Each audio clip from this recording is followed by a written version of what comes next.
And now I just found out in a meeting, Tuesday's a lot of meetings, he was in Houston too. So he went just for the finals game, did not go for the Final Four. Oh. So did he have a connection to it, or he just wanted to go see it? One of his closest friends is well connected with San Diego State. Okay, beautiful. So that's why he went there. He didn't see the Saturday game, but he saw the Monday game. I was listening yesterday, and apparently didn't you end up just randomly giving Sedano an Uber ride somewhere he was looking to go? So the 710 synergy when it came to just public transportation, off the charts. Scott Kaplan was there. Cappy. Kirk Morrison was there. Sedano was there for the Miami-Connecticut game. I was there. Ronnie was there. There's actually a good representation of our station that was there. A lot of peeps there. I mean, but the power move by Cappy, getting Jim Nance to give him tickets and fly him in a private jet, that's next level. You didn't have that kind of treatment. I didn't have that, but I'll tell you what I did have. Spirit Airlines is, top notch. You can't really get. They have. Well, that's why Mace flew in his brother on Spirit Airlines. Yeah. He's really looking to treat him. I love the 3 seats in a row. My favorite thing about the seats, which I was telling you yesterday, doesn't recline. Who needs to recline? Why have a recline option when nobody can recline? Oh, reclining is rude, but just keep on going. Emily's right on that. Even if you're in first class, it's rude. Do you want, a little bit of water? No problem. That's $4. They got you for everything at Spirit Airlines. So, no, I did not have the hookup. What time was your flight? Were you at a Bush or Hobby? I was at a Bush. Okay. And so that's a long. I told you to go to Hobby because that Hobby's right next to you. Yeah, I don't know what's going on. Well, this goes back to last week's pick that you didn't ask Travis and I for Houston expertise. We've got H-Town in our blood. It wasn't the expertise. The problem was, among other things, I passed those tests. Every 30 days he passes that test. I was locked on the flight times. So, I had to leave 11 p.m. on Friday after the Lakers-Timberwolves game. And that's all I could take, which is why I had to go Spirit. And it was direct. And I had to get back here this morning at a certain time. So, I think I had to go out of the what'd you say it's called? George Bush? Is that what it is? Yes, Papa Bush. All right, Papa Bush. Yeah. H.W. Bush. So, what time was your flight out of Houston? Flight out of Houston was 5:45. So you look very spry right now. You've got a lot of energy. It's a lie. It's a lie. I'm basically faking it all with some coffee this is the diluted stage of grieving right now that Alan's currently in right now. Like probably about 4 o'clock today. Okay, that's right. You got Lakers basketball. Can I ask you guys? Coverage begins at 4:30 p.m. Actually, he's got a back-to-back. Like Alan's not really going to process this loss until about Friday or Saturday. Yeah, it's going to take a little bit of time. Like he's being kept occupied. Like when people they have like a death in the family, you're told to keep yourself busy 100%. So you don't family end up keeps coming over. Right, exactly. People are saying, "Hey, let's hang out." That is what Lakers basketball is doing right now for Alan. But you know what will eventually happen? Those people will go back to their lives, and then I will sit in that home by myself. That's what will happen. So here's the thing: I've been texting you through this run because you're one of my favorite people here. We don't talk about it a lot. I've way to go Aztecs, blah, blah. I have people that are Aztecs in my life, so I was all in. I didn't text you last night because I know how that feels. Did Lady Slee text you last night when it was a final? It is a final! And UConn cut down the nets. She did not. She did not? No. That's a good move by her. I have more respect for her than I already did. Did she watch? She watched, I think she literally said the last 5 minutes of the game when they were down 5. So she had not seen the down 16 portion. As somebody who watched that game, I have even more respect for Lady Slee now. Yesterday was I ran to Berg this morning and goes, "Hey, sorry I didn't text you yesterday." It was kind of like the same thing. I'm like, "No, it's fine." Yeah, you don't want to get that text. When they won, everybody's texting. Mm-hmm. When they lost, there was just like a sprinkle here and there. Just a sprinkle. People don't know what to say. Yeah, but fair. That's fair. I mean, tough game, what are you supposed to say? Am I crazy to think that I walked into that game yesterday in Houston, national championship game, SDSU versus Connecticut, 7.5-point favorites, and in my head, deep down, I was like, I think we could walk away with a win tonight. Well, that's why they call it the madness. Was I crazy to think that? Yeah, watching that team, you definitely were. Stop. I got thoughts on this, Alan. What if somebody just sent you a picture of a husky after the game? That would have hurt. Like, what if it turns out you did like one of those 23andMe's for rookie, and he's got like 5% husky in him? What are you going to do? I love Rook. Rook's fun. Don't you start planting things. Have you met Rookie? Yeah, I was at the paddleball. Pickleball. Excuse me. Easy. Paddleball. That's next year, paddleball. But at UVA, after they lost to UMBC, their mascot was the Retrievers. They banned Retrievers from campus for a whole week afterwards. So I think that San Diego State should ban Huskies for just a week afterwards. I don't think San Diego State takes it that serious. They should, though. They now should that they're a belong powerhouse there. basketball Let me tell you program. something. You'd be surprised. Really? They came out so 75,000, 72,000, whatever they announced was the attendance. Yes, football stadium. So I understand it. Easily 65% San Diego State. Easily. Really? And that's nothing to UConn. Maybe it's because UConn is there all the time and No, blah, blah, actually, blah. I think that is something big time against UConn. They're like one of the premier programs in this country. There's the positive you can take out of the whole thing. 65% San Diego State. No, fans. I'm sorry. You Yeah. guys Andy's showing fired out, up on this. You guys showing out over UConn, that's embarrassing to them. No, I don't think it is. It is. I'll tell you why. San Diego State. Alan, take your wins. San Diego. I'll kind of explain here. San Diego State's been last 10 years pretty much ranked. I'm not saying that they're going to go win a national championship, but they've been in the mix every single year. That's for the last 10 years, and it's the first time they've ever got to a Final Four. They don't really know what to do. Literally everybody from San Diego went to San Diego State was like, I think I got to go to this because you have no idea if it's ever going to happen again. So I'm not too surprised that it happened. I kind of find it teams or schools that have been there more often and it happens more frequently are less apt to go compared to a team that's never been there before. I mean, if the Lakers end up in the finals, I don't care where you hold that thing. Laker fans are going to show up. But the Laker brand is maybe. No, the I'm point you're saying trying to make is UConn. the They're a bunch of Connecticut brand. posers. Yeah. They're- Let me just what- say, a bunch of absolutely spoiled posers. Won freaking 5 championships in 25 years. The- Did you share one of those? Well, clearly they don't appreciate any of them. Share one of those? the population of Storrs, Connecticut, where UConn is, is 16,000 people. Wow. Okay? The population of San Diego is 1.3 million. So I think that maybe has something to do with the amount of people that are coming. What the hell else do those 16,000 Have people to in do. stores have other Okay, than but go to this even if game? all 16,000 went, there was 75,000 at the game. Where are they supposed to go? NRG is a big place. Is that the first time you've been at NRG? I've been there, yeah. A Texans game, like blood is running down your face because it's so loud. It's kind of funny. The basketball games in a football arena, Yeah, I'm not a fan. yeah, that's not a good. Okay, well, we want to do this right now. Want to talk Final Four right now? Sure. Well, I mean, we kind of were there. But I was going to say, I don't know if you have any other. Well, do you want me to toss it and we make it official? Sure. Let's stop. Travis and Sliwa, your Tuesday with Andy Kamenetsky right now. Do you want me to leave or you want me to stay? No, you stay. Oh, stay. Okay. Okay, so you've been to a Final Four before? Or no? In Houston, twice. Okay, you've been to a Final Four before? No, or I haven't. Have you ever watched a basketball game in an NFL arena? No, I actually NFL have stadium? not. Okay, first time I've done that Twice as well. in Houston. Okay.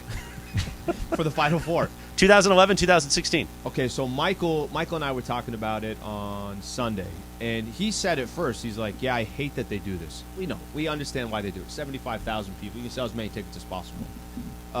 It's not intimate at all. So even if you have one section that could be 15,000 people that are all standing, it sounds like it's 1/7 of the stadium because it's 1/7 of the stadium, right? Like that's what it feels like. It's never going to go back, but that's an odd experience to be in a football stadium. And there's tickets available. They may say 72, 75,000 people. So that's not how many people were there, and I don't know what the place holds. That kind of takes away from some of the vibe. Twice in Houston. Anyway, but what do you want? They got to sell tickets, Slee. It is what it is. Yeah, no, it is. They're not what going it to go to the Toyota Center that sits 19,000. They're not. The They're going to Forum. They're going to go to SoFi when they get the opportunity. They're going to go to all these NFL stadiums, but it 100% takes away from an environment that you would think for a championship would be the proper environment. Oh, that's right. You went to Toyota Center, too, on Yeah, Sunday. Toyota Center. That was your first time at Toyota? First time at Toyota Center. It's Yeah, average. I've seen a game there before. Yeah, nothing special. Did you walk by Minute Maid, where the Astros play, and did you throw something at the trash can? I did not throw anything at the Okay. trash can, and I know people wanted me to. I was still just confused that the Astrodome was still up. Yeah, it's still there. You love YouTube documentaries? Go watch documentaries On about the how the Astrodome? abandoned Astrodome, because they go in there with cameras. It is fascinating. It what is happened fascinating that was once the eighth wonder of the world, And now it just sits there oddly, and nobody in the city knows what to do with it. They vote on it every year, and nothing ever happens. It actually speaks to, with all of these different arenas and stadiums, how technology makes everything obsolete so quickly. Like, SoFi is incredible. Like, SoFi looks like you are something that you would watch sports in like the year 3000. You're right. That building in 5 years is going to be obsolete. And it's amazing. It's amazing. Like Ballmer's eventual building. I guarantee that thing is going to be incredible. And by 2035, it will seem like a relic. What year was... Even the toilets will seem outdated. By the way, I just want everybody to know there will be 3 times the amount of toilets at Intuit Dome than there's going to be at any other NBA arena. Oh, I can't wait. But look, in 2035, we'll be peeing and pooping in a different way by the too. way, It'll that be was outdated. not the case at NRG. NRG, the lines were. NRG I don't could be. think it's changed in a bunch of years, so I don't think it's going to change that much. Everything changes, Emily. There was a only song. thing we That was know. a song by Emily. Kathy Tricoli in the '90s. That's good Kathy Tricoli knowledge. Yeah. Aztecs lost, man. Made to the national Oh, sorry. championship. Made it to the national championship. I will say overall, AK, Chris, it's a pretty crazy 3 days. Pretty crazy 3 days. To have your school, I was talking a little bit about this with Emily, and I am delusional, and I did think to myself, can they just go steal a quick game against Connecticut? They probably lose 8 out of 10 games against them. Can you just grab one without them knowing and go back to San Diego and just steal a national championship real quick? Obviously, clearly didn't happen, but the fact that San Diego State did what they did over these last 3 weeks kind of came out of nowhere. Literally came out of nowhere. Get to the Sweet 16, beat Alabama, beat Creighton by 1, beat FAU by 1, and then all of a sudden you're in the national championship game. Just kind of be around that atmosphere, the whole thing. It is one of the coolest sporting events I've ever been to was on Saturday. Look, man. Sorry. Yo. What was the craziest thing you did all weekend? Let me just see. What's the craziest thing that you personally did all weekend? Craziest thing? Have the Uber pull over to get Sedano? Yeah, probably just have the Uber pull over. I mean, nothing crazy. Did Trey behave drank, himself? We drank a lot, but that was. Did your friends that was behave? it. What were they doing? One was way too drunk and didn't take the Uber with us, and we just left him at NRG on Saturday. How'd he get Nice. Is he still there? It's lost his phone, by the way, too. Oh. Find a way to lose his phone. I don't understand it. I'm like, you're not 22 years old. Just put your cell phone in your pocket and Tell you, when you're in H-Town and that Gulf Air, it does things to you. I would love to say that I did something crazy, but I just had a lot of liquor on Saturday, enjoyed a win, and that was kind of it. Nothing too crazy. I gave you one tip before you went to the Final Four. Buy merch with your team on it. Did you buy any merch? No, here's the problem. Oh, gosh. No, I'm going to tell you the problem. The problem was there was all the merch that was there. I was mentioning this to Travis yesterday. All the merch that was there was the 4 logos. That's which what is you fine, want. Which is fine. But there's the Connecticut logo with the Final Four. There was FAU logos or FAU with the Final Four. Like just their own specific hats and shirts. SDSU didn't have any because I'm assuming they just sold out or No, whatever you the should have gone to case the is. team hotel. Went to the team hotel too. They didn't have anything. Did not What about have the it. convention center? Convention Center did not go to. Okay. Marriott Marquis, I think, was the That's a good official hotel. headquarters. That's a good hotel, yeah. Went there for it. Did you see anyone selling bootleg SDSU gear? If they were, I would have bought them. It's Texas. You can't get away with that. that easily. Unfortunately, like that was actually part of my plan. Was I'm like, I'd ask a police officer, can you tell me where the bootleggers are? I'm just curious to see where they're selling stuff illegally, and I got nothing.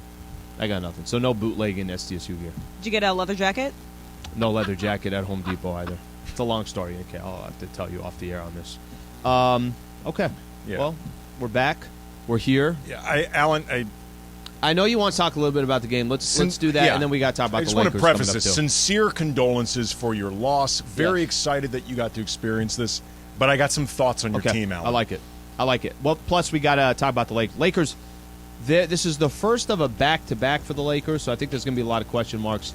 What do they do tonight against the Jazz? What do they do tomorrow against Clippers? By the way, if they win tonight, then they play the Clippers tomorrow to determine who's in that top 6. So that's all at stake here coming up here in the next 2 days. All right, stay right here. Travis and Sliwa Show, 710 ESPN. Basketball is heating up.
Live Imaging Tuesday on Travis and Sliwa. Andy Kamenetsky sitting in for Sweet Tea. Where is Sweet Tea? I don't know. Where is it? Baseball with a kid. Oh. Peruge. Oh. On a Tuesday, too. On a Tuesday. Random. Usually a sleep takeoff day. Come on, Michael. That's, of course, Michael Rogers, the youngest son. Meanwhile, there was a sushi suggestion in Houston that I did. He mentioned it to me, but if you remember last week when you mentioned to me, you said you couldn't remember what the spot was I have called. no idea where it was. I was with somebody. I was doing an assignment, a freelance assignment for Red Bull that actually involved Anthony Davis, his rookie year. Oh, okay. But the person that I was with knew of a sushi place in Houston that he said was one of the best places he'd ever had sushi. I was skeptical. In Houston? Yes. It was awesome. Like, I'm not claiming... When I think sushi... Yo, you say, listen, I just got to hop on that Spirit Airlines flight. About 3.5 hours. If you get a tailwind. I'm not claiming that sushi... If you get a headwind, 420. Right. I'm not claiming that Houston is an underrated sushi city. I would never claim Houston is an underrated city in any respect. Okay. I'm just saying the sushi... There's a lot of Houston hate from this guy today. I don't like Houston. I don't like it. It's a great city to raise a family. He's going to come hating on SDSU I like San Diego. San Diego's a great town. No, SDSU. That's gonna come here in a moment. Oh, just want to point this out. This one stat out here that UConn men's and women's basketball team are now combined 16-1 in NCAA basketball championship games. Only loss came last year when the women fell to South Carolina. I just want to kind of pile on because everyone piled on me when UVA lost. I'm just gonna pile on. We want to pile on San Diego State. We gotta all be equal here. Jesus. I mean, they lost to Connecticut. Feels like a lifetime ago that UVA lost, though, doesn't it? Long time Not ago. to me. Yeah. Long time ago. It feels like yesterday. I love it, by the passion from producer Emily. It's like Andy's Houston hate. But nevertheless, you were in Houston for the Final Four and for Lakers Rockets on Sunday. Did you do barbecue? Because when you think Texas and Houston. I did barbecue. I did barbecue on Sunday. I mentioned this to you. You ever heard of Killen's Barbecue? I have. Okay. I should have prepared a little bit better. About 45-minute wait. Of course, on a Sunday? On a Sunday. But it was in between. It was like 2:30. What do you think there is to do on a? You go to church, okay. You eat barbecue, and then you go to a bar, or you go home. That's Sunday in Houston. Spend a lot of time on the freeway. Don't forget about that. A lot of time on the freeway. Yeah, figure that out. Because we don't spend time on the freeway here. The Houston freeways, though. Well, there's only two. But they're all like in a big circle. Well, the loop, 610 loop. It's a circle. It's the worst. You didn't say the Whataburger? Don't give me. Don't. Well, that's another segment. You didn't say the 10, right? Just say Interstate 10 or I-10. I don't say anything. I just put on Uber and I pray to God I get to my location. Now, again, we talked about Houston a lot because Travis and I used to spend a lot of time in Houston. Yep. Did you notice that the barbecue all tasted like smoke? Even the sweet, it tastes like smoke. Yes. It all tastes like smoke. That's my outrage with Texas barbecue. It all tastes like smoke. Because I like a sweet, like a Tony Roma's sweet. Okay, but are you a fan? Are you a fan of barbecue? Travis said he doesn't care for it. I think it's. I have a feeling Travis is hiding something. I think that he could be hiding. There is no possible way Travis Rogers doesn't like barbecue. Literally, he sits on this show unless. But it all tastes like smoke, and just sits back and says freeway exhaust. exhaust. Barbecue. This place was amazing. Okay, this place was amazing. All right, don't forget, 4:30 p.m. The Toyota Lakers countdown to tip off Lakers Jazz, which means we get an extra 30 minutes of Mason and Momo on a lit. 4 games left on the push to the playoffs, Slee. You ready for today? Yeah, I am. There's a strong likelihood we're not even playing in a playing tournament. I know. How crazy is that? But it's true. Oh, you're leaving me. Yeah, he's leaving me. Wow, Chris. He's not giving you wow. any love. Wow. He's not giving you any love either. Play that back. Turn me into Josh Hart right here. That was so cold, Chris. That was really cold. He didn't even look at you. You had your hand up and everything. That's what actually made it. That's actually what made it creative too. It's like he knew it, and instead of even acknowledging it, he walked right away. That is brutal. Brutal. Okay, so I'll get into this. We'll get into the SDSU stuff a little bit later. Because he really loves Houston. So, he doesn't like that you talked about his city like that. Lakers got the Jazz later tonight, and they're in an interesting. Who would have thought this? If I'd have told you 3 weeks ago, the Lakers are in a position where they control their own destiny. That if they win their final 4 games, and I'm not discounting who they play. Clippers is one of the games. They got the Phoenix Suns. Well, the Phoenix Suns have kind of solidified their spot. Is that game important to them? Is it not? I know the Clipper game will be important tomorrow, but the Lakers in a position over these next 4 games to lock up the number 5 spot. That's where the Lakers can jump up to if, hypothetically, they win tonight, they take care of tomorrow, the Suns, and then the Utah Jazz again. I think you were reading it off. Utah's got 3, 4, 5 guys that they're not even Utah gonna be playing. tonight, I believe Walker Kessler is out. He's in concussion protocol. Yeah, he's out. I think he might be out for the regular season. Yeah, Dan Wojcicki from the LA Times, who I believe is in Utah right now, tweeted that Lauri Markkanen is out. Colin Sexton is available. He had been out for a little while, but he's available. Jordan Clarkson already has been ruled out to the best of my knowledge. Rudy Gay already ruled out to the best of my knowledge. So it's basically THT, Colin Sexton, and a bunch else you don't really need to be worrying about at all, if I'm being honest. So the Jazz, there was a time where you were kind of looking at the Utah Jazz like, man, they're going to be a problem. They're sitting here. When I say being a problem, is in one of the teams that are going to fight for the playing tournament. They are now, them and a couple other teams, you could put Portland on that list, that basically have decided they have no interest in making the playing tournament. The Jazz tonight, I'm less concerned about the actual game, but I think what's fascinating, first off, anytime you go play in Utah, it's not like the Lakers have a tremendous amount of success there. But again, Utah doesn't look like they got anything to play for, nor do they care. And the Lakers are playing good basketball at a time they know how important each one of these games are. I kind of find it fascinating what could happen. What do the Lakers do? It's the last back-to-back that they have. The previous 2 back-to-backs that they had, and this was, I think they had 3 back-to-backs left since the All-Star break. Yep. Right? Yep. One was the Oklahoma City Thunder game in OKC that AD did not play in. Lakers won. And then the other one that really kind of started a stir was when the Lakers beat the Pelicans on the road. It was a big-time win. They went up 40 in that game, something along those lines. But AD, I think, it still ended up playing over 30 minutes, and the Lakers decided the following day against the Houston Rockets he would not play. Lakers lost that game. Everybody lost their you-know-what. This is the final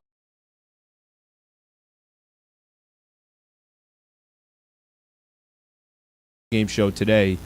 Does something change now based on where the Lakers are, or does nothing change? And, hey, we told you guys a while back he's not going to play in back-to-back. Well, I don't know. I mean, first of all, AD has been listed as probable in this game. So if he can only play in one of back-to-back games, it means the Lakers have decided he's playing in this game as opposed to tomorrow against the Clippers, which to me feels strategically way off. Like, if that's actually what's going to happen, to be clear, we don't know. Mm-hmm. But if it is, I don't know what the Lakers are thinking. Explain. What do you mean? Because the Clipper game should be harder, and it's the one that matters more because that one is a full game swing potentially against the team that you are chasing to get into the playoff part of this race as opposed to the play-in. Mm-hmm. So to me, if AD was only going to be playing in one or the other, you would sit him tonight against a Utah team that you should be able to beat without AD and play him against the Clippers. That being said, though, Chris Haynes reported, I think it was about maybe a month ago, or 2 or 3 weeks ago, mid-March, on his podcast that he has with Mark Stein, that AD had basically been told he could pick a back-to-back to play in, or that they would at least maybe try to target one, and he chose this last one. So maybe this is the one that they've targeted him playing in anyway, which, I mean, while the idea of him being able to pick seems a little bit weird, the idea, though, that this could have just healed up to the point now where he could actually play in back-to-backs because, as we've been told, this is an active injury, it actually makes sense that he possibly is just at a place now where he can play in back-to-backs regardless of the actual importance. Because as much as this game against the Clippers really matters, if AD really is not ready to play, don't play him. Because if you don't have AD in the playoffs because he has a setback, none of this matters. Okay, I want to go a little bit further on that. We can do it coming up next, and I'm curious to get your thoughts. I think that the tide is kind of changing around the conversation with the Lakers, that all of a sudden this is a really dangerous team. All of a sudden this is a team, watch out for them in the Western Conference. I want to kind of just get your thoughts on it. Are we now putting up too much hype? Has there been enough time to this hype machine that's starting to kind of turn towards the Lakers' favor? Is it real, or is there still more that you need to see? So we can do all that coming up next. And just a reminder here. So we're doing this awesome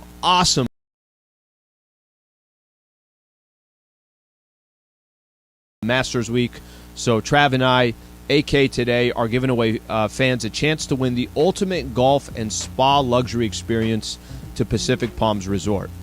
So we're going to give you a chance to win. It's not going to be right now, all right? So I don't need anybody calling in right now, but we are going to qualify somebody a little bit later in the show. I'm just teasing it now that we're going to do it a little bit later. Somebody is going to have a chance to win a 2-night stay at Pacific Palms Resort, 2 rounds of golf, 2 spa treatments, and dinner at the Red Restaurant, Pacific Palms Resort, LA's Hilltop Hideaway and #1 work and play resort. Just make sure you stay tuned in all show. We're going to find a way to give this thing away. Stay right here. This is the Travis and Sliwa Show on 7.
Yeah. I got the boots on today, boys. I got the boots on everything. Except last week when I slid and fell, but that's a whole other thing. We won't get into that. How you feeling? Great. Okay, so the knee is good. Yeah. Nothing torn, I don't think. Yeah. But I was sent by my friend Lisa in New York, Sexy Classy, as people remember from the Mandy's. She sent me like this CBD body, not body wash, but like bubble bath. Okay. And some lotion. Okay. And this morning, felt like a new leg. So I feel great. So the CBD healing took place. Easy there. No, it did. Plus, I've been loading up on the Advil, icing it, stretching it, been doing yoga with it to keep the muscle stretched. And, I still can't bend it all the way, but it's a lot better than last week when I was hobbling around. Chris, are you going to apologize? To whom? To Andy. What did I do? Yeah, you were trying to grab me on my way out. No, I was giving you a fist bump. He was just trying to acknowledge your presence as friends. Are we going to fist bump 9 times today? I go in and out. He comes in and out. I mean, if you do really well 9 times, I feel like I should be congratulating your work. I work really hard so that this. Andy could say, hey, man, good job. That's what I'm waiting for today. Morales, I think most it's fair. people enjoy being told they did a good job. I think it's fair. The way you just dapping up teammates, stuff like that. The way you basically did not high five. It's the equivalent of an NBA game. And somebody just hits a 3, and someone on the bench is want like, me to do this? Come here. No, I think. No, but you know what you did? You did the you can't see me. Yeah. To me, you can't see me. Get up and give him a hug. Don't hurt yourself, Andy. Get up and Say give him a hug. you're sorry. I'm sorry. Do a Logan sorry. Do like a. Here's the thing, Andy. I love you, but you're not serious people. Hey. Did you watch Succession, anybody? I know Emily Obviously. did. Nothing, yeah. I've watched it now 5 times, the new episode from Sunday. I'm addicted to You that didn't watch scene. You watched Yeah, you guys were giving Emily a hard time about rewatching. I rewatch like crazy. You could 5 times one episode? You could rewatch Connor's karaoke 5 times. Yes, exactly. Okay, one thing that we were robbed of. I So you wish watched that we the had. scene 5 times, not the whole episode. They have a whole 5 episode. times. Remember, Yeah. I'm in my office in my house at 3 a.m. So I put it on, and then I watch certain things on ESPN, and I flip back. Like, it's more just for background. I've got audio ADD. One thing I wish we got and we didn't get in that episode, we needed everybody's karaoke. So we only got Connor's, and I wanted to see what Shiv would have chosen. Was she going to do like a Shania Twain, or is she going to do like a girl power song? I think that's something we missed. I was hoping you keep playing that song, but stopped right in the middle of it. Next year, I want us to all go to Rodeo in Houston in February. Okay. I do. Travis and I will use our connections there, so it'll be a good time. Mm-hmm. We get Taylor out there with the fiddle. We'll eat some barbecue. Road trip in H-Town for Rodeo. AK, you're in, right? Yeah, absolutely. It's I got to get that sushi. Yeah, it's just called Rodeo. AK's going to go to the sushi joint. He's not going to go to the barbecue joint. Yeah. Hey, guys, I'm going to be eating. I got a spicy tuna roll in Houston that I'm going to have. Everybody knows this. You guys. I mean, honestly, this is what the guy comes prepared. Last week, he was part of the Best Mason Ireland show all year. It was amazing. Okay. Since they're never together, it's the list is not that hard. But we had a great show last Tuesday. He knows it's going to be live imaging, and he comes with, hey, guys, best sushi I've ever had is in Houston. Yeah. Thanks, Andy. Let me dab you for that one. No, I'm just trying to throw a little bit of unpredictability, a little bit of weirdness into Everybody's the live going to say imaging barbecue, Tuesday. and you went with the sushi. Exactly. Well, Houston's a very different. eclectic place. Did you notice that? It's a melting pot. Yeah, it You is. see every nationality, every religion. No, actually, that's not completely true. But mainly one religion, and then there's others. But it's very much a mix. All different sects of the one religion. They got country and western. Oh, they do have country western. All right. 4:30 p.m., the Toyota Lakers countdown to tip-off. 4 games left. 4 games. For the Lakers' push to the playoffs. Tune in to Slee, who's probably going to be on Cup 27 of coffee this afternoon. 6 p.m., play-by-play with Johnny I and Michael Thompson. Hear it all right here, your flagship radio station of the Lakers, 710 ESPN. Proud of myself this morning. Got up. It was not for getting up. That is just part of the routine. Do you want a fist bump? 3 a.m. 3 a.m. I get up, right? Central Time. AK. Never had a cup of coffee. 2 can play at this game, Morales. Never had a cup of coffee until I got into the office. Really? Yeah, because I'm like, what am I going to do with a cup of coffee right now? I'm going to get on the plane. I'd rather try to sleep, which is impossible, but I'd rather at least have the effort of sleeping. Especially when you can't recline. You can't recline. You can't do anything. You ever try to sleep just like this? We're fighting for elbow space. What's the rules on the elbow space? Because I respect the move. He took an inside move, okay? Right out the gate, he kind of like inside shift, came in like this. Because I had to get up. I'm on the aisle. He's in the middle. I'm more sympathetic to those who are in the middle. But I don't, because he's probably thinking to himself, look, you got the left armrest. You have all that to yourself. So he's kind of fighting for position on the one in between him and I. He came inside, all right? It's like somebody boxing out. That's really what he did. Boxed out. He planted his left foot and just had perfect position. Held it for quite a while. I had to kind of take up.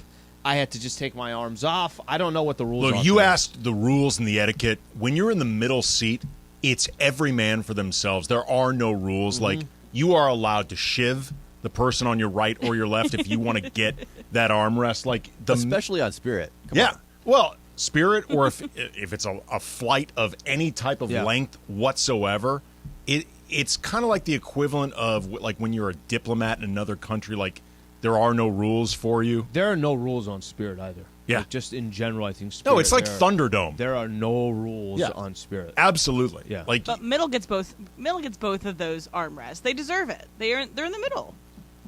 whatever I don't know. it takes. I don't know if I agree with that. By any Get means both necessary. Anytime. I mean, it's a 3+ hour flight. They just. You have all the right.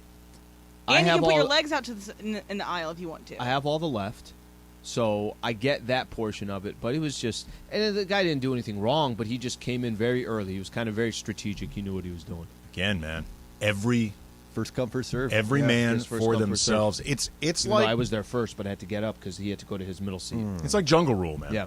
Kill or be killed. Bring a bag on Spirit, $85.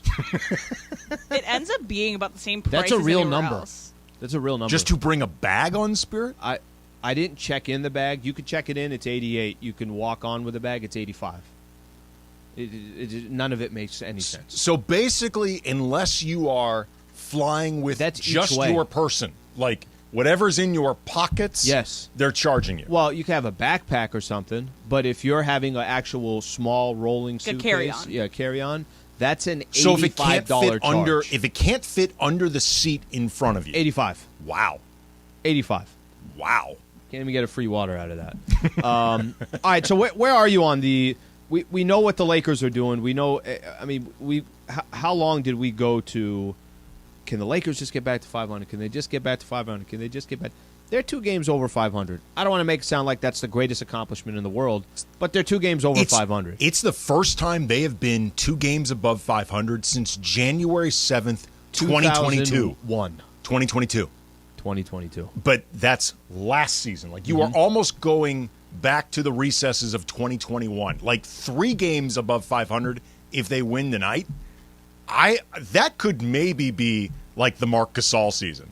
Like, I'm not even joking. I wonder when is the last time they were 3 games above 500. Okay, so this is why I kind of go back to this. If you listen to local sports talk radio, any of the national shows, Lakers are obviously always a conversation. And now the conversation is being less about what the Denver Nuggets have done, what the Memphis Grizzlies have done, what the Sacramento Kings have done. You're starting to look at a couple teams specifically, Lakers being one of those teams. AK, what they've accomplished over, let's just say, since the All-Star break, and then LeBron comes back. D'Lo's been in and out of the lineup. I think you mentioned he's going to be questionable for tonight's game. He's been downgraded to questionable. Downgraded to questionable. Where are you right now with this team? Is it? I'd like to. I'm not saying that it's not what they've done isn't special. I'm not saying that they aren't a scary team. But you got 4 games left. Let's kind of let the season play out. Do you end up in that 6th spot and you avoid the play-in tournament altogether, which would be a remarkable accomplishment? Do you have any hiccups in the road, which you've seen has happened to the Lakers in some of these games? Do the Suns decide on Friday, I think it is, hey, we're going to play our guys. We want to see how we look against the Lakers, and what does that game look like? Are you buying into where the Lakers are sitting right now, or would you say, okay, let's everybody calm down? Yes, they've had a good couple of weeks, or do you think it's a lot bigger than that? No, I think they're really good.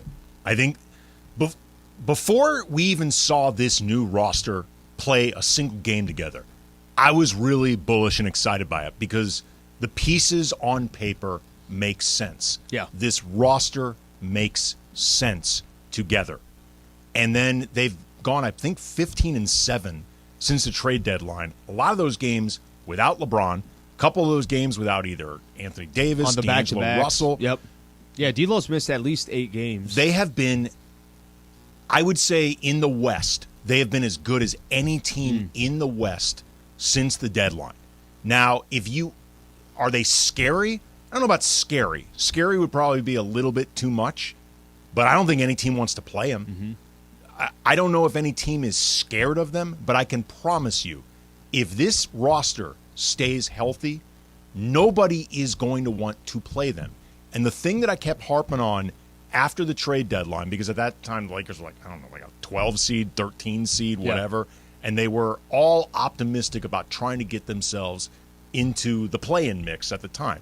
The thing I kept saying was... When was this? At what point? I don't know, probably... All-Star break, you said? Yeah, okay, All-Star break, or after the deadline, something like that. If they get into the playoffs, by definition, that means they're playing really well because from where they were... The only way you can get in is if you're playing You cannot back into the playoffs from where they were. It's like mathematically impossible. They've played really well. I'm not saying that they can run the table, get through the West, win the championship. I need evidence that LeBron and AD can play 4 rounds of playoff basketball. Like, you need that. But are they a legit team? Yeah, this is a legit team. The roster makes sense. It's great insight. So I was in the kitchen.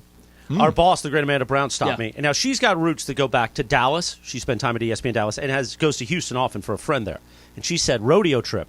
You just mentioned rodeo trip. She's in on it. And I think the only reason she wants to try this sushi. The sushi place that you say is better than LA? I got to talk to my contact from Red Bull decade and a half, We're going to need this information by February 24. I will get on this. Okay. I will get on this. Travis and Sliwa rodeo trip. Nice. Yeah, because it's like the... yeah. Well, that's Dallas, but that's fine. I love the theme. And yesterday was the anniversary, 45 years ago, on this day. Dallas premiered April 2nd, whatever the year was, I don't remember, whatever 45 is, on CBS. 1982? Yeah, 1982. Good job. That's no, good it'd math. be 77. 77? Yeah, it was 77. Okay. But the reboot. I wasn't as big of the reboot, but the original went on. I think the final was like in 1992, so it went almost 20 years. So we're going to do a camping trip. When are we doing the camp trip in the summer? Camp 710. What happened? We'll take Clinton on the rodeo That one trip. never got legs. That one never got We'll any. tell Clinton we're flying into Hobby, but we'll fly into Bush, all of us. And like, oh, Clinton, schedules got screwed up, man. All right, so rodeo it is coming up in February. Who's got boots already? Taylor, I know. Taylor definitely probably has boots. You got boots? I got work boots, not cowboy boots. I'm a farmer, not a cowboy. Come on. We'll now. get you some cowboy boots. Yeah. Nobody else has cowboy boots? I don't have any. No. Oh. No, I don't. Okay. My people are not big cowboy boots people, Morales. We're not, if I'm being honest. All right. What about a cowboy hat? I want to rock it, but I think that would be too much. If I walked in here with a hat and boots, No, you next should Tuesday? definitely next Tuesday, you should definitely do that. Darn tootin'. Well, at that point, you 100% got to do go that. bolo. I mean, you got to go the whole Nah, nine. I need the room to bring up the face. Well, no, I didn't say you have to button up the shirt. I'm just saying bolo with the open collar. All right. That's all I had for you. Okay. February, we're going to Bolo do around a an ascot. rodeo. We're going to do a rodeo in February. Hey, did you see coming up next? Stay right here. Travis and Sliwa, 710 ESPN.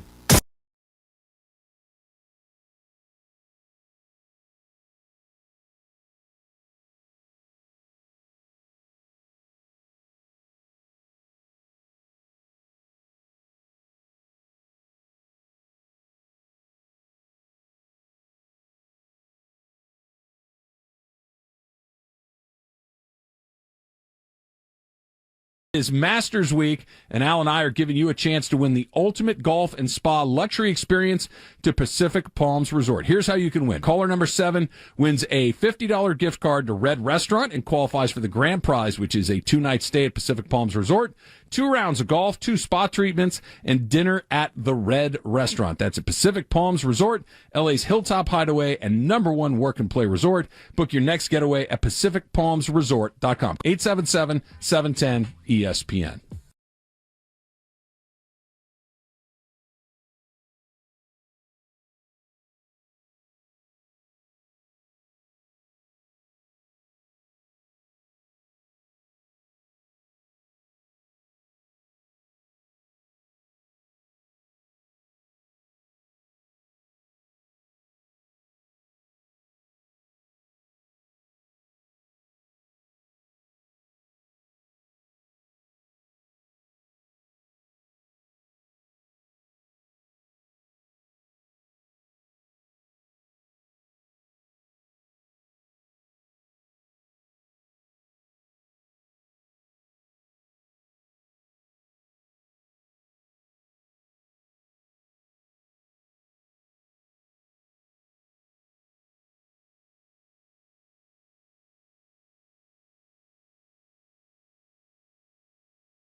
Travis and Sliwa, and it's time for the segment we do around this time, 10:40 a.m. on Tuesdays and Thursdays. Hey, did you see that sky today? Did you guys see that?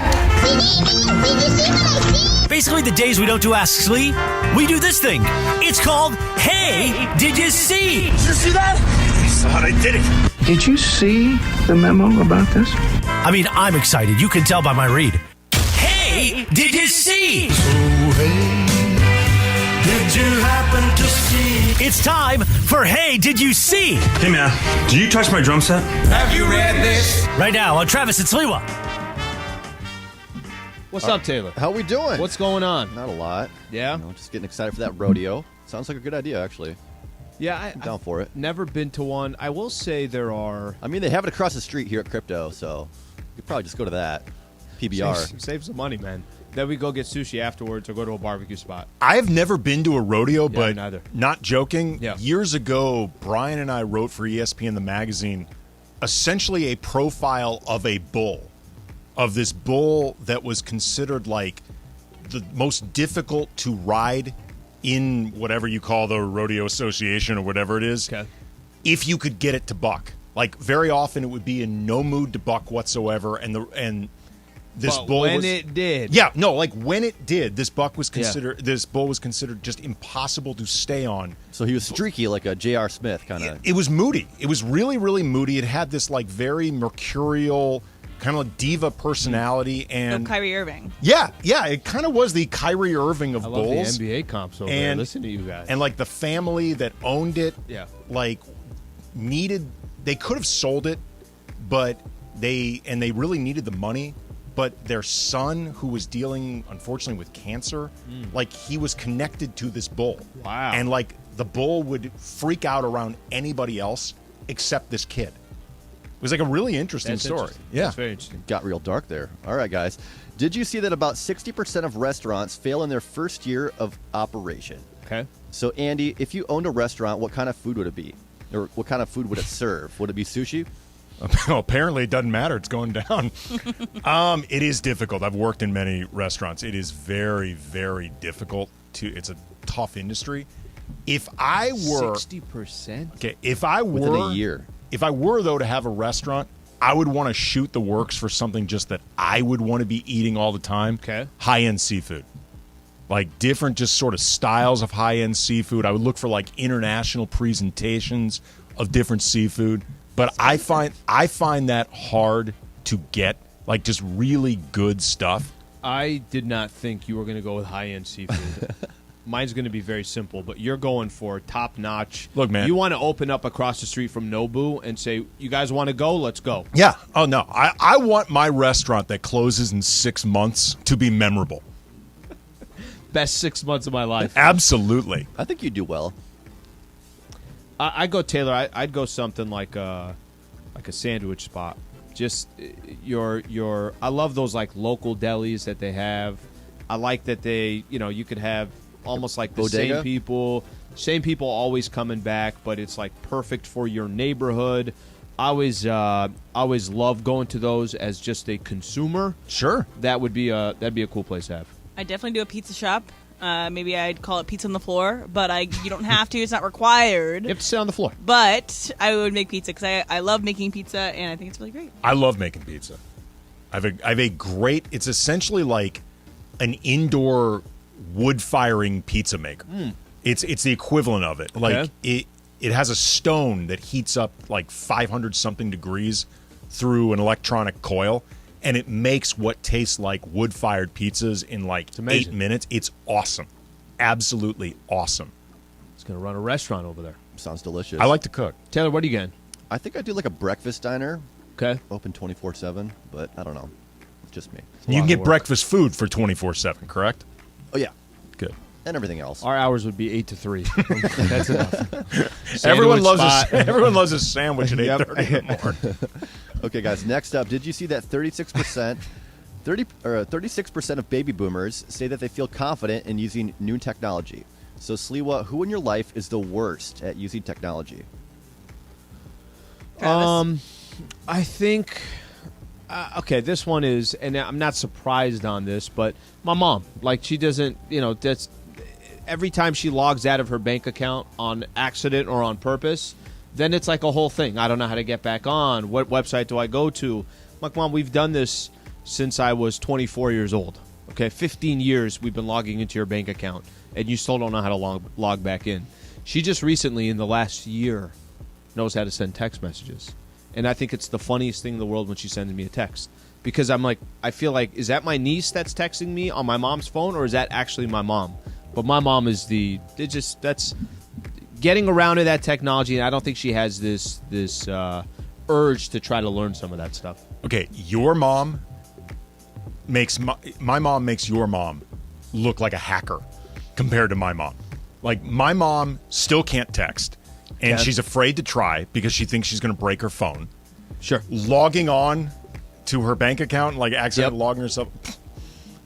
My mom has no clue how you would actually log onto a bank account. I don't even know if she knows you can log into a bank account. My mom is hands down the worst with technology of any older person I've ever met. Like one time I was visiting them in St. Louis, and this takes you back to the IM days. Like remember the AOL Instant Messenger? Yeah. And I was instant messaging with my cousin, and my mom comes into the room. I still use it. It's really effective.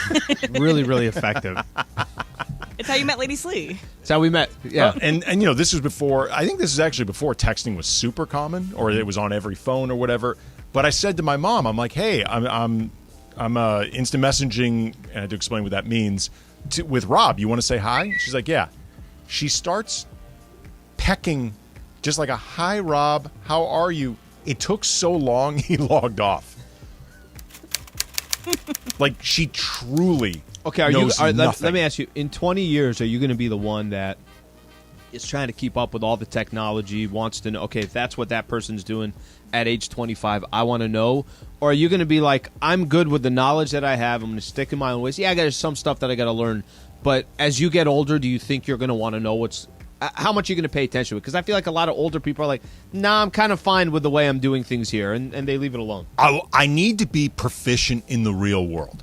Like, you don't want to be somebody that all of a sudden can't function in the way the world functions.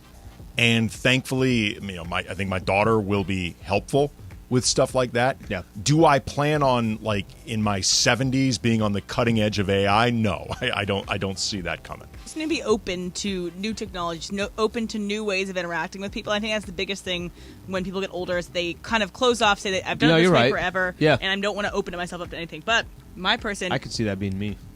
Is definitely Travis. He comes to us in breaks and it's like, hey, can you fix this thing? Oh, hey, are you good at technology? Can you do this? It's way worse than my parents. My parents don't do this to me. And Travis comes up and is like, oh, how do you like, hey, are you an engineer? He says, how do you restart Can you log your into phone? my email? Emily, like, my monitor shut off. Yes, turn it on for me. I'm like, Travis, these are simple things. But here's what happens. If you help him and he knows he has a way out, then he's never going to learn it. If you basically say, Trav, figure it out, right? then he's going to have to figure it out for himself. Well, you can tell him that. Okay, let's do one more really quick here. Well, he hasn't asked me yet. He's coming to you guys. Slee, help me out. One more really quick. Did you see that 50% of Americans use slang terms without knowing what they mean? So, Andy, what outdated slang do you use on a regular basis? Outdated slang? Well, here's the problem, though. If it's outdated, I don't know. I mean, that's the reason you often use outdated slang is you have no idea that you're no longer with it. Mm-hmm. So with it. Okay, there you go. For example, the answer is I don't know because I probably am not cool enough to realize. Okay, this isn't an exact answer to your question. You say fire a lot. You always say every time we're in here. Okay, Sliwa, that's fire. Fly. This is not an apples to apples comparison. But I think it sort of gets to what you're talking about. You know, the controversy with Caitlin Clark and Angel Reese, that's her last name? Yeah. Yes. With the whole, like, you can't see me and the hand gesture and the whatever. And was it trash talk that went too far? Mm-hmm. I was thinking about it, and my biggest takeaway from that whole thing is I think they both look like dorks doing the you can't see me. Like, I think the you can't see me is like a decade old, right? I just think it looks dorky. Yeah. It may still be cool, and maybe that speaks to me being old. Yeah.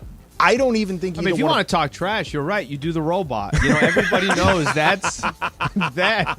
You want to disrespect somebody, that's what you do. Exactly. I just watch them. I'm like, they both look like dorks. I got one slang term that I use, and I use it pretty often. I say solid a lot. I don't think solid's common. And I think solid is outdated, but I still use solid. Is that a bad term to use? I don't think so. I don't know if I've heard you say it. It's a little outdated, though. Yeah, I always say, oh, okay, that's solid. Solid. That's solid. I use rad. But that's just because I've been using it for 10 years. You use rad, Taylor, you said? Yeah, I like it. Ironically, I use it. Yeah. Using it ironically, though, to me doesn't mean that you're outdated in the slang. You're recognizing that it's no longer cool to say this. You're just saying it anyway. Swell. Is there any chance someone on a basketball floor, after scoring on somebody else, will use the robot thinking that what I just said can actually be applied? You know what? I think if you put this out here enough between now and the Lakers' final game, somebody's going to do it. Before the show ends, can you use "That's Fire" 5 times? At some point, just that's Absolutely. Fire. I mean, if you're throwing out a challenge, I'll do it. All right, we're going to do a couple things when we come back. Number one, you wanted to go at San Diego State University, so I'm going to let you go at San Diego State University. I was at the Final Four, was at the National Championship game. Couple kind of random funny stories being in Houston, just randomly a part of this 3-day quick journey and coming back. We'll get into it. Plus, is load management the biggest issue in the NBA? Can they solve it? They're trying to figure it out, kind of have some type of a game threshold for some of their trophies, awards, MVPs, everything else. Do all that coming up next. Stay right here. Travis and Sliwa Show, AK in for Travis, 710 ESPN. Is Masters Week, and Al and I are giving you a chance to win the ultimate golf and spa luxury experience to Pacific Palms Resort. Here's how you can win. Caller number 7 wins a $50 gift card to Red Restaurant and qualifies for the grand prize, which is a 2-night stay at Pacific Palms Resort, 2 rounds of golf, 2 spa treatments, and dinner at the Red Restaurant. That's at Pacific Palms Resort, LA's Hilltop Hideaway and #1 work and play resort. Book your next getaway at PacificPalmsResort.com. 877-710-ESPN.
Kathy Tricoli, 11 a.m. Travis and Sliwa, a live imaging Tuesday. Everything does change, Slee.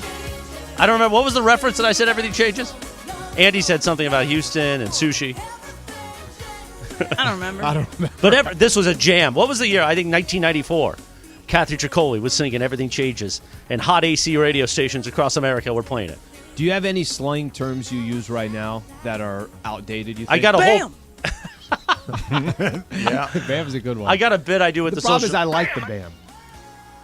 Some people don't. I am public enemy number 1 right now on the Mason Ireland Reddit page. Shocking. It always rotates between like the Cams, me, Ramona, and Berg. They just do a rotation. But That's a very random 4 to be rotated. No, not if you spend time on the Mason Ireland Reddit page. Okay. But I digress. They are now infiltrating Twitter. They don't like the Houston talk today on the show. So, but we appreciate you listening. They always say they're not going to listen, but then they keep an up-to-date troll of what's going on the show. So they know the Houston. They know what's going on with the sushi. They know everything going on. Speaking of Mason and Ireland, producer Emily has an update. Apparently, shocking, Mason stealing our bits.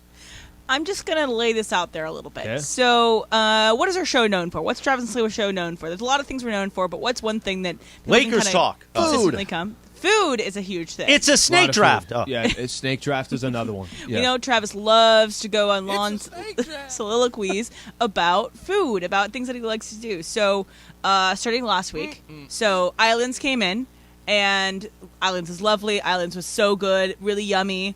But they came in, and it was for Mason and Ireland, but they wouldn't even let us sniff the food until Mason and Alan went. So, okay, again, taking some of the food stuff away from Travis and Sliwa show. And then yesterday, I was listening to the show, and Mason brought up not once, but twice, a lot of food talk. He was going through these big long menus that he had with NutriFit. I can't remember what the second one was. So you got a little bit of a beef with Mason. He's here going on a long time about menus. That's our stuff. It all began when they stole the blame pie from me and Brian, and then they got enabled for years and years and years. They've been allowed to do this. Yeah, I mean, if you let them keep getting away with it, they will. And now the gall, they don't even do the show together anymore. No. What the heck? If Mace said today, you know what, guys, I'm really hungry, would you text him and be like, you can't talk about food? No, that's our thing. Talk about food. We have it copyrighted. It's Travis and Sliwa show talks about food, and that's our lane. Their lane is everything else. They can take everything else. All right, tell me why you hate San Diego State University and everyone from San Diego real quick. No, okay. Make it clear. Okay. Nothing against the people of San Diego, San Diego State, and I told you, I genuinely felt for you in this loss because you were so hyped and this was a hell of an experience for you guys to go down there, and I really did feel bad that you went through all this. Okay. By the way, don't feel bad. It was an incredible experience. Okay. But yes. Your team, Alan, is un-effing watchable. They are awful. Come on, call them gutless. That is... They're gutless! That is one of the worst entertainment experiences in sports I've ever seen. I texted this to Travis during the game. I am angry at you right now for not being in tomorrow because that means I have to watch this bleepin' ugly game. The only one I've watched in the entire tourney. Sweet Jesus, college hoops is torture. There was one point in this game. Okay, so is it a college hoops thing or is it more San Diego State? Well, San Diego State takes it to another level. Well, yeah, they didn't help. Yeah, they did not help. Let me put this in perspective. At one point in this game, UConn went on an 8-0 run to reach 14 points 9 minutes 14 to 10. Into this game. 14 to 10. There was one point San Diego State is down 22-12 after missing 12 straight shots. There's 11 a point, minutes or so they can score. Jim Nance points out how SDSU is running their favorite play, the screen dribble handoff, to which I thought, it's their only play. It's only play. They run it every single play down. You had 7 assists, Alan, for the entire They had 2 at game. the half. The entire They had 2 at the half. Game. I was looking at the box score. When it was halftime, did you feel like doing a halftime scoreboard you do for the Lakers? I was looking at the box score as if I was about to go on the mic. 5 minutes elapsed into the second. Sip your beer. What are you doing? It took 5 minutes into the second quarter before your first bench player scored it all. Let me ask you a question. You're not wrong in everything that you just said. You're not wrong. It's the only way they win games. I'm not saying by going on an 11-minute route. Not 11 minutes. It's not worth it, man. It's the only way they win games is just this kind of muddy the water, make it look ugly, doesn't have to look pretty, play opposite of what the other team is doing. Lose with dignity. Lose with dignity, lose with they got it to within 5. With flair. I was shocked they got it to within 5. Dude. They're down 16, got it to within 5. Connecticut would hit big bucket after big bucket. It was torture. Okay, so as a SDSU Aztec fan, I almost like when people don't like the product. Like when people, because they're relevant, right? So the fact that you're even complaining about San Diego State University is like the biggest compliment I think anybody could give. Because when else have you ever talked about San Diego State University? I mean, there hasn't been anything to talk about. This was the only game I watched in the entire tournament from start to finish. They won their last 2 games to get to the finals by a total of 2 points. How many did they score? 6?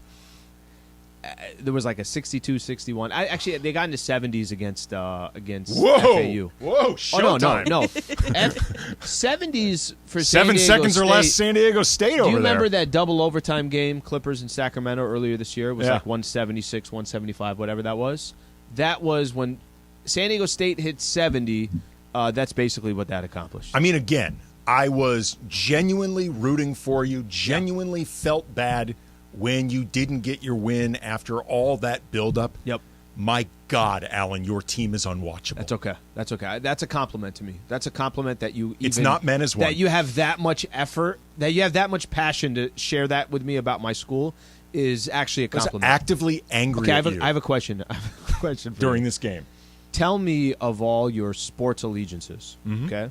It could be as a kid. It could be where you sit today. Who is a team that you love watching the most? Lakers. Okay. All right. Maybe not all these recent incarnations, but they are the team I care about the most. Okay.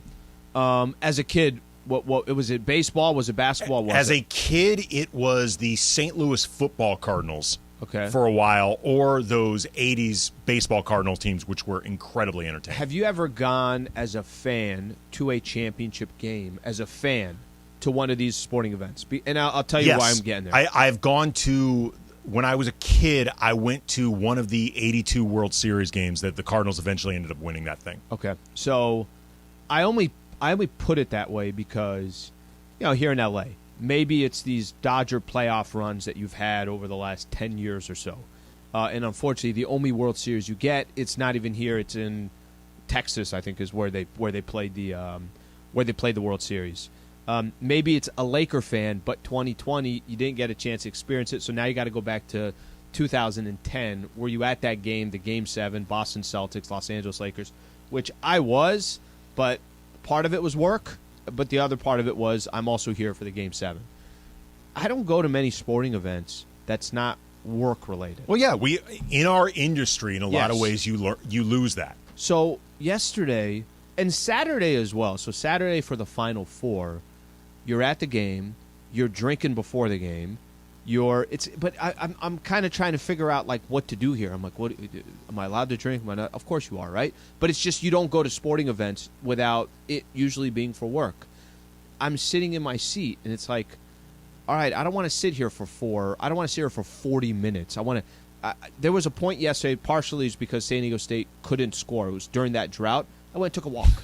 You have to be more specific. Listen. I went and took a walk. I went in the 100 section. I just went all the way around the stadium, and whether I was in the state section or the Connecticut section or just kind of working my way around, when it's not for work. Listen, for the Lakers, I still get nervous as if I'm a 9-year-old child, but it was so unique these last couple of days to be there. I've never been to a Final Four before, so it's the first time I've ever been to that type of an event. But your school is actually in it. Dude. I don't blame you for getting caught up in this at all. Not one bit. I'm just saying, if you are somebody that is not specifically tied to SDSU. Oh, yeah. No, 100%. I get that. Your basketball program is like a war crime. It's that unfathomable. Like, it is that unconscionable. It's not that bad. Yeah, it really is. Yesterday was that bad. No, yesterday was that bad, but it's not that bad. College basketball in general is bad. College basketball, you go watch any game, pick any game you want in college basketball. Connecticut is a really good product to watch. They know what they're doing. They hit free throws. It's as good as it gets. There are not a lot of college basketball programs that look like that. In the Final Four game against FAU, they had so many times where they could have won the game outright. Gonzaga lost by 30. But San Diego State could not get a free throw to save their Princeton life. beat Arizona. It's not like, and if you watch college basketball, you have basically more athletes than you do actual basketball players. I'm not arguing for San Diego State. I'm just telling you that college basketball is not a good product, period. Man. State takes it to another level. Oof, yes, you really do. Let's get to the national championship. I'll take my chances there. Yeah, doing all right, I'd say. I mean, Taylor, I think you understand, right? You understand it as long as you're getting there. Grit and grind. It's not worth it. Okay, so we talked about load management. So the NBA is trying to do everything they can to control load management. And I don't know if the rules that they're coming up with, and I don't know how you feel about load management. I hear a lot of people kind of chattering and talking about load management. I hear a lot of people saying that, I'm not even going to watch the game anymore. I hear a lot of that, but I don't know if it's affecting the actual product, night in, night out, ticket sales, revenue, ratings, any of that stuff. Is load management the biggest problem that the NBA has? We're going to get to that coming up next. Stay right here. Travis and Sliwa. Is Masters Week, and Al and I are giving you a chance to win the ultimate golf and spa luxury experience to Pacific Palms Resort. Here's how you can win. Caller number 7 wins a $50 gift card to Red Restaurant and qualifies for the grand prize, which is a 2-night stay at Pacific Palms Resort, 2 rounds of golf, 2 spa treatments, and dinner at the Red Restaurant. That's at Pacific Palms Resort, LA's Hilltop Hideaway and #1 work and play resort. Book your next getaway at PacificPalmsResort.com. 877-710-ESPN.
Slee, you got to blame it on the boogie.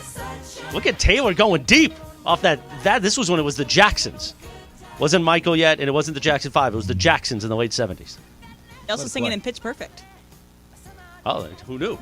I didn't know it was in Pitch Perfect. Emily. John Ireland would know. I didn't know that. He would know. But he doesn't show up here anyway. 11:15 a.m. on a live imaging Tuesday. Who's John Ireland? You can hear him at 6 o'clock for the Lakers game, Lakers Jazz. 4 games left on the push to the playoffs. Meanwhile, last segment we talked about, shockingly, Steve Mason is stealing bits.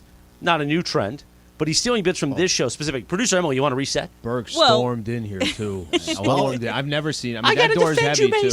Oh, no, that's exactly what's going to happen. It started last week when, our lovely sponsor, Islands, brought in food for Mason and Ireland, but that we had talked about it on our show, and then they got to talk about it on our show, but the food usually comes during Travis and Sliwa, which is fine, but we weren't able to have it until after the show was over. And then, yesterday, Mason, not once but twice, had long soliloquies about food, and I think that he's just taking some stuff from Travis Rogers. Food. You have trademarked food. Yes, Yes. that's what's happening here. So let me just start off with the second one when he was talking about the Masters dinner. Has anyone trademarked sports?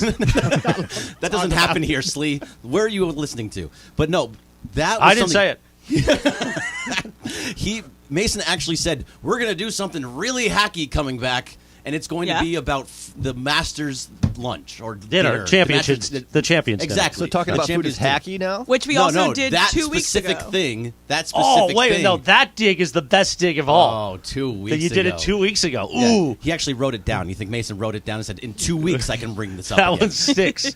The other thing is, Mason and Ireland have been doing this for 30 years. 30 years. You're going to try and we trademark know. food? We know. You're going to try and trademark food? You think they've never talked about food before? Look at Andy again over there. Andy's nervous right now. I'm not nervous. Andy's nervous. That talked about food for 2 years. For 30 years they've been talking about Christopher food. Holmes over in the Travis and Sliwa community tweeted out, lanes define Sliwa and Travis, food, dogs, Ding, ding. parenting, secret agent talk, ramen. Taylor Swift talked to you. Taylor Swift, that should have been, probably ran out of characters. Some of those. Mason and Ireland, weed, golf, gated communities, sleep supplements, and DoorDash. No food specifics, though. You can add to it everything else. Mason and Ireland have access to everything else. All right, then I want to apologize to the Mason. Well, you didn't do Christopher Holmes didn't do Sedano and Capshan. Yeah, what's that about? Mason. They're not arguing about lanes yet. I've weaved They get in the weed. community. I've weaved in weed to this show, and I should take it off then. You should. That's it. You're not allowed to do anything I that have Mason mentioned and Ireland weed do. on this show, and now it's got to go. To a burning. Two Spear can play concert. at this What do you want game, me to do? Sliwa. What else, Sliwa? You want to start getting on everybody's Sliwa, corners. These corners can be defined. Now, what's our lane? You know, it's Murphy beds. Like, what else is our lane? Oh yeah, Murphy beds. Dog. Well, we have Totally dogs. yours. Yeah. Granted, Rookie. you guys do talk about food in a much more entertaining way. Okay. I'll say that you guys are really good at talking about food, especially Travis. Travis loves knows his sushi food. at Albertsons. Wait, Mason and Alan Or can't in talk Houston. about diets. Or in Houston. You guys talk much more about diets, like all the time, like every You could show. You talk argue- about diets. We do. You could argue that Shadano and Cap also talk about diets. I've been talking about diets for a lot longer. That's true. But that So? show can kind of do what it wants. We're the anti-diets over here. I guess Travis would describe himself as a gluttonous man. He has on it. It's on a promo, so that's his lane. And also, Andy, yes, they did steal the blame pie from you. They so stole the blame pie. The blame pie ended up getting used on The Jump. It got used on all these different ESPN properties, and it all began with Mason and Ireland stealing it. And ESPN said thank you. Yes. And Now, they last said that week- is now ours. Last they week they on- just said it with a thank you. They never said it with a check. Last week on Mason and Ireland, we had one of the best shows ever. Mason was in a great mood. I hope whatever combination of supplements and weed or whatever, caffeine, he took before that show, he takes before today's show.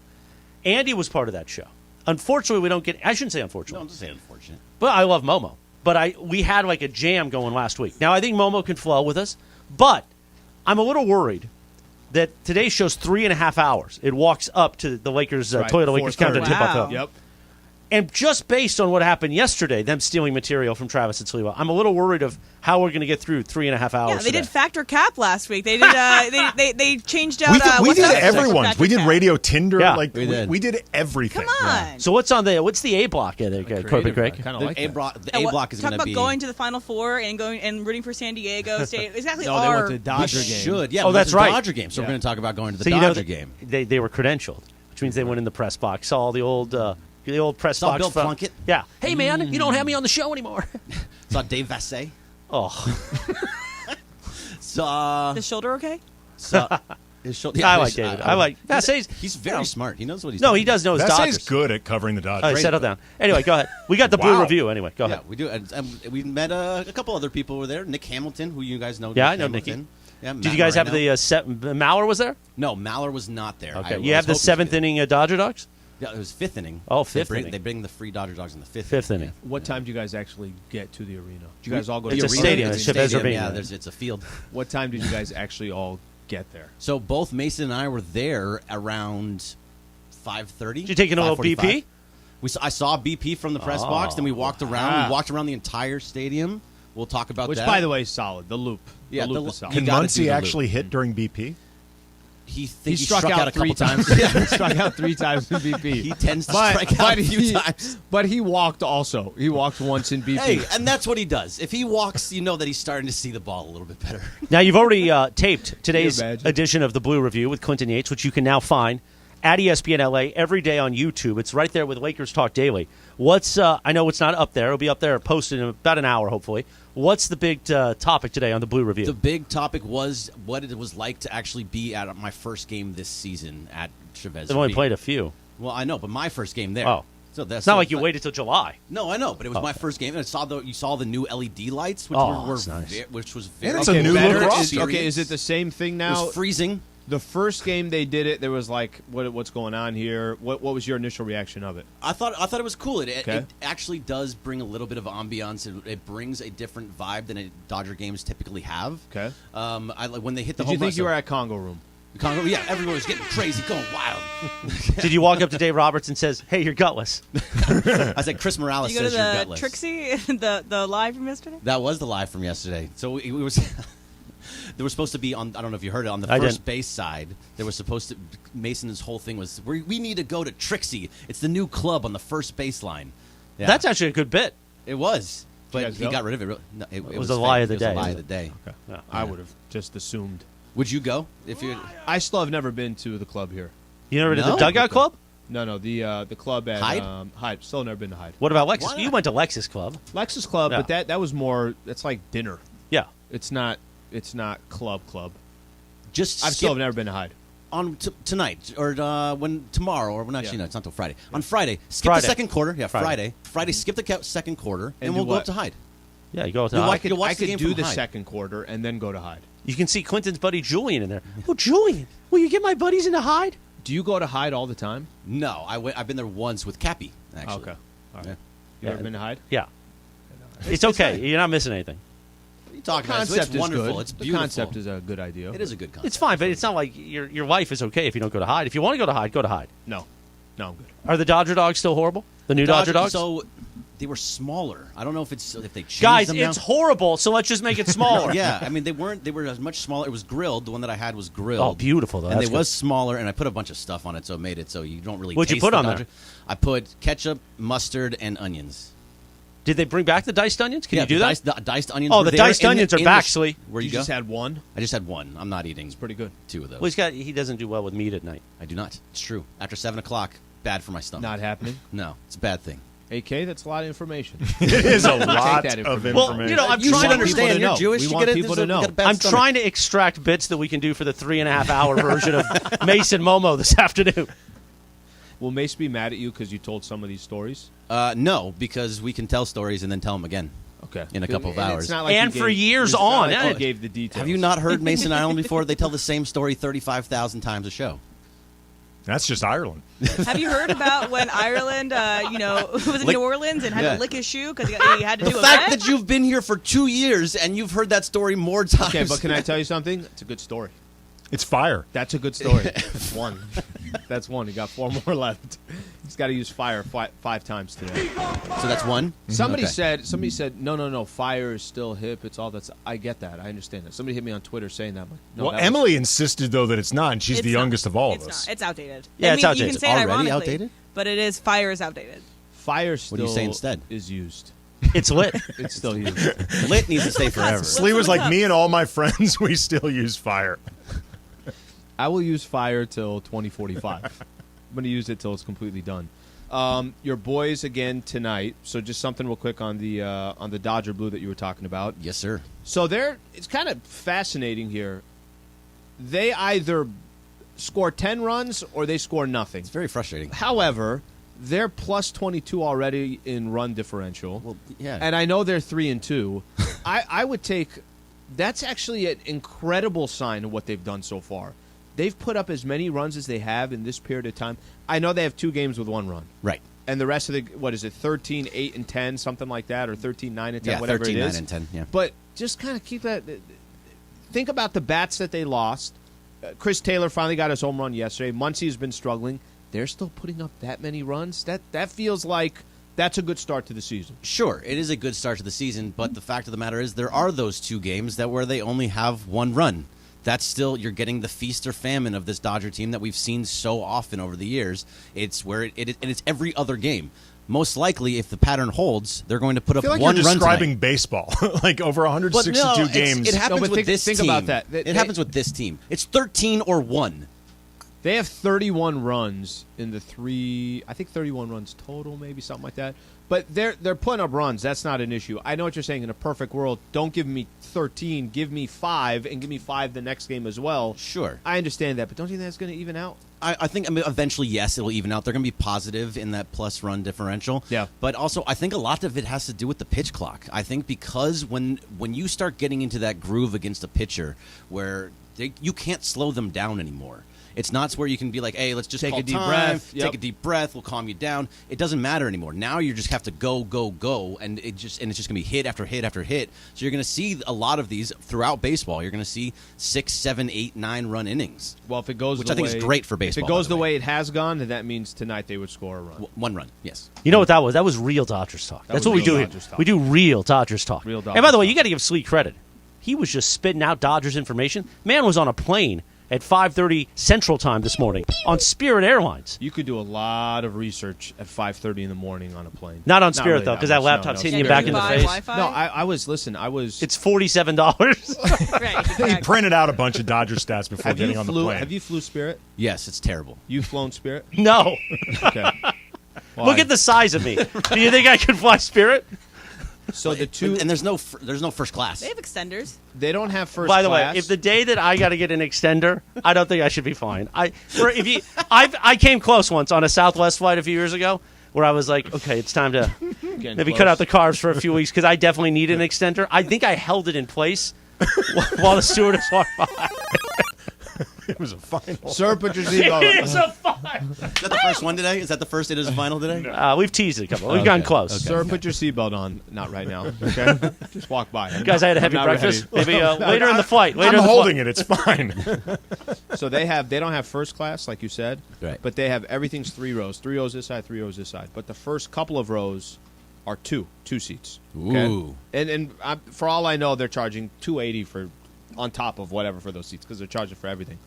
I was the first seat in front of the 1-2. Right? Oh wow. Okay. Yeah, I didn't even have that little table thing that comes out. Right? I had the side one. I don't like the side table. I don't like the side one. I didn't even know they made those. Yeah, there's a side table? You have to open up the armrest and pull it out. Yep. Oh, that's but rough. here's what it takes away. Since the table is there, you can't put your foot out. Like, if I want to, just open my legs a little bit, I can't because the table's there. So I have to have my table out, put my leg out. I mean, you're on Spirit, man. Airlines. Yeah, you're on Spirit. What do you expect for any of this? I just realized that. And Emily, never disrespect the OGs. Yeah, Em. Why going at? I didn't expect you to back down so fast. Going at them. All right, we're going to be giving away, not just yet, but the ultimate luxury experience presented by Pacific Palms Resort. It's Master Week. Trav and I, AK as well, giving fans a chance to win the ultimate golf and spa luxury experience to Pacific Palms Resort. I'm not going to throw out the number now because we're not doing it right now. I just want to promote. We're going to do it during the show. We're eventually going to be giving away the grand prize.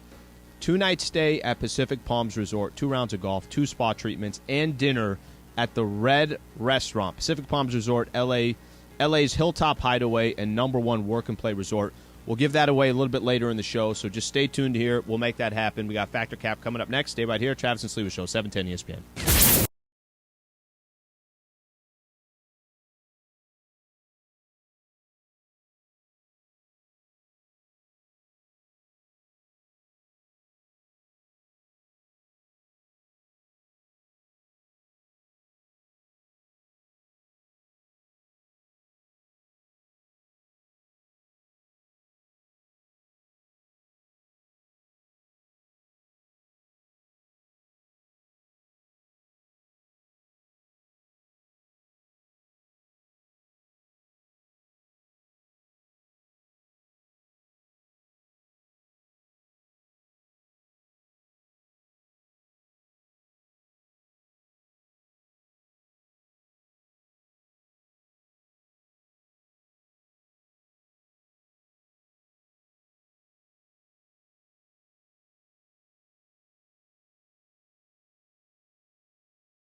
That's so cap, Dad. Everything I've said is a cap, but I'm going to go back. First of all, it's not a cap. It is a cap. Welcome to Factor Cap.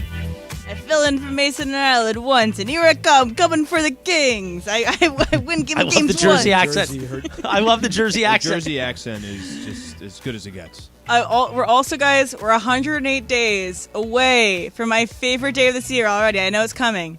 The Barbie movie comes out in 108 days, 108. July 21st. Yep. Do a countdown every day. The trailer released this morning and cast photos released this morning. It's going to be amazing. I'm not going to stop talking about start it. a countdown. Get something in here that you can put up there. I'm going to put it on 108 days. my door to my office, okay, guys? So don't talk to me on July 21st. But first, I'm going to talk about something, again, that was brought up on Mason and Ireland, because I was listening to it earlier. So Mason and Ireland were talking about how Kevin Demoff, the is it COO or CEO? COO of the Rams, he always signs his text like -Kevin, like, oh, that this is from Kevin, as if you're writing an email, as if you're writing a letter, but instead of it's a text, it's it's who it's coming from. So you find it weird when someone signs their texts. Alan, Patrick Cap. If it's somebody, I would go Cap on this. If it's somebody that maybe you don't talk to a lot, maybe you're not sure if how much history you have is actually texting each other. I'll put as an example, but this isn't the best example. If I'm trying to get somebody to come on the pregame show and they cover the Oklahoma City Thunder or something like that, okay, maybe I've texted with this person once or twice before. I will put on there Alan 710 ESPN, something along those lines, just so they know. But as like a dash after your content of your text, like, hey, like, no, you go return. You give a couple lines, and then you go dash. Yeah, you do that. Maybe not exactly like that, but kind of a similar context to it. So not that weird for me, but it more comes with people that you don't text with all the time. Morales? Cap, because I do it a lot. When I'm reaching out to somebody who I don't think I'm in their phone, and I've had people tell me, oh, I saw it, I realized you weren't on my phone, so I stored you right then and there. It sort of makes them feel bad. Kind of like when you meet somebody and you say, oh, good to see you again, and they're like, oh, crap, I don't remember meeting. Oh, and they're like, oh, great to see you again. How's everything?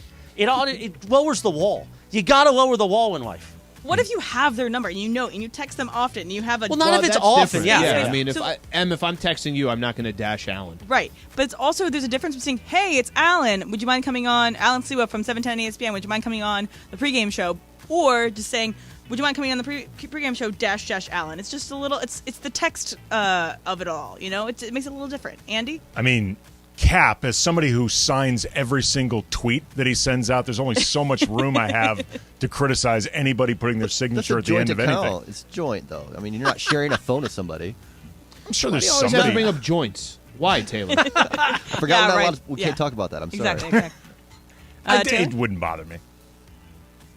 It doesn't bother me if you're over 45, let's say. But if you're younger than that, I don't know. I don't think you should be doing it. And thanks, Alan, for the text. So it's not fire if you're under 45? Not fire. 2. Yeah, Alan, I appreciate the text. I now can save your number on my phone. I'm only going to dash Emily moving forward. It'll be great. Dash. All right. So a gender reveal went wrong in a restaurant, and people were trying to help the family afterwards, but it just was something burst and it kind of set off the fire alarms in this restaurant. So it was not okay. So gender reveal parties are a waste of time and money. Andy, Patrick Cap. Absolutely fact.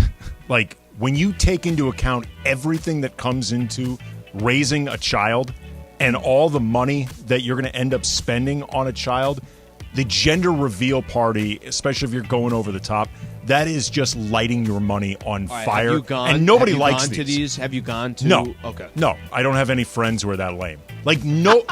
Seriously. No.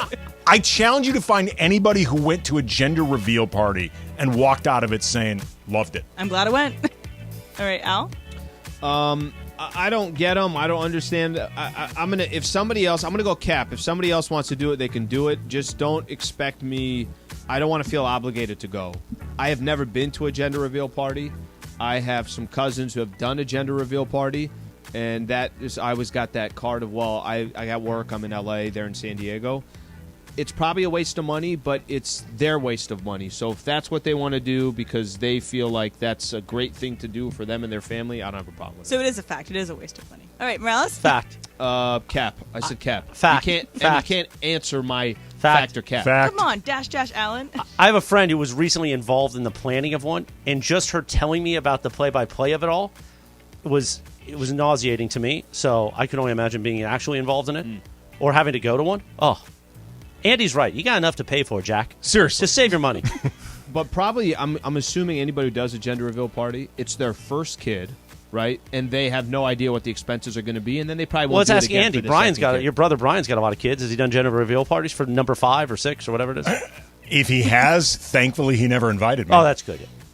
Are you the godfather to any of the children? Not officially, no. Oh, wow. Although I imagine that I would be because if you Is there paperwork? Yeah. There's no paperwork. Oh, Well, see, no, actually, that's not true. In the There- church, in the Catholic Church, there's paperwork. Well, the Catholic Church is none of my business. Well. But I do believe that I'll introduce you to somebody. I do believe For though, the table. for the table. That is my business. I love stuff being ordered for the table. We do that as well, Chris. That's really good. Taylor? Yeah, fact. This is sheer stupidity. It seems like they always involve guns or fires or people falling in the water too. Balloons that end up exploding. Yeah, idiocy. And just sets all of California on let's, fire. let's be honest. It's always the dumbest people who do gender reveal parties. That It's shouldn't be always having the kids. Yes. Like, frankly, they're pushing the limits just by procreating. Like, they should absolutely not be celebrating said procreation with a gender reveal party. I kind of want to go to one now. I've never been to one. Well, we could do a 710 gender reveal party. For whom? Nobody in particular. We're just doing it. We got the rodeo in February, and then we have a gender reveal party in August. Well, no. Is there a listener who's expecting? Oh, now you're. Okay, that's a whole thing. We got to like contest it. We got to write up rules. All right. So Got to be pregnant. Need to see the sonogram. Giving away tickets to our gender reveal party. 877. All right, so there's a forum on Reddit called Am I the you know what? And so this guy posted and said that he was made to feel bad because he decided to quote unquote man spread on a plane. But he said it's because he's tall, because it hurts his knees, and he needs to spread out, and he needs to take up all this space.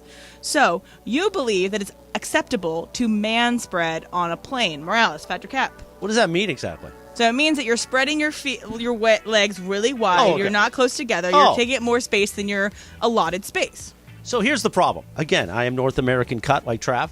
So I'm a big right foot outside of the aisle guy. Okay. Which sometimes leads to me getting whacked by people walking by. But that's better than in the middle. Yes. Oh, I can't. Come on, me in the middle. But no, so I actually violate I don't man spread. Like, I keep the left side very proper for the person who's in the middle or next to me. Yeah. But that right leg, I'm kicking it out a little bit for room. Yeah. And I get tripped up and swatted all the time. So I guess I violate the rule. Al? I think there are rules to society. One of those rules are kind of keep your legs where they need to be. I understand you might be tall. I understand that you need a little bit more space. I get the elbow rest, the arm rest. I understand that one's kind of a little bit more for the community. But if you take your leg and go into my lane and think that that's okay, and I'm not going to say anything, what world are we living in? Keep it tighter. Legs touching is starting to get very familiar. Like, it really is. That it can be misinterpreted as signals. Like, there can be a lot going on. Like, it's one thing when your arms touch on the armrest. Like, that's just normal airplane behavior. It happens. Legs start touching. Yep. That's something. Head rests on shoulder. That's something. Level 3. Yes. So if somebody put their head on your shoulder and fell asleep, would you let them because you know they're exhausted? Like, if you knew they were exhausted and they needed a nice rest. I was so prepared to put my head on this dude's shoulder next to me today, but I didn't do it. It'd just be very awkward. Like, I don't think there's no scenario that would play out where somebody would be like, I'm comfortable with this stranger, well, I'm going to put my head on his shoulder. It has happened to me on a plane before, and I shook that person. Get off my shoulder. Not having it. Absolutely not. It was a stranger. 84-year-old grandma. You're a bad guy. You're an a-hole. You know what? She knows what she did. Get some more sleep next time. Yeah, exactly, Granny. But Andy, can you man spread on planes? Fact or cap? Morales just spit taked, ladies and gentlemen. No. Yeah, I just Is went. it acceptable? I just went into an entire rant about legs touching on Fact or planes. cap? Fact or cap? Just say the words. Come on, Andy. Cap, you can't do it. All right, Taylor. Cap, pretty much everything these guys have said. I don't have much to add, but you can't be touching other people. And Taylor's tall. Yeah, I know. So this must happen a lot for you. I'm touching the person in front of me, but the back of their chair. Yeah. Taylor picks up one of those 7-foot-long legs and twists it over the other knee, you know what? and that's the end of it. Physically, I can't. If you stretch your legs and his legs are going all the way under the seat, that's fine, because as long as the person in front of you is also stretching their legs. So it's no issue. All right, last one, guys.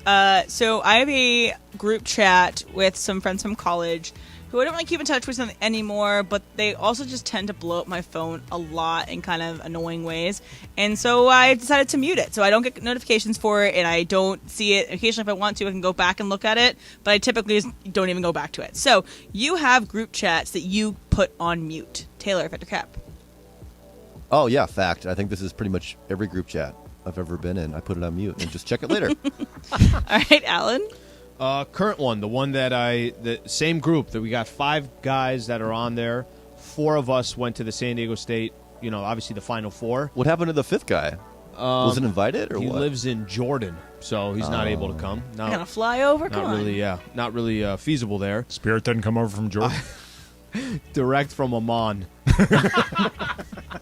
right to Houston. Don't want a middle seat on that one. I muted that chat, and I muted it because it's just too active. It's just there's so many messages on there, and it doesn't help because then by the time I actually look at it, there's 24 messages. I'm not going to catch up to it. So yes, fact, I do mute messages.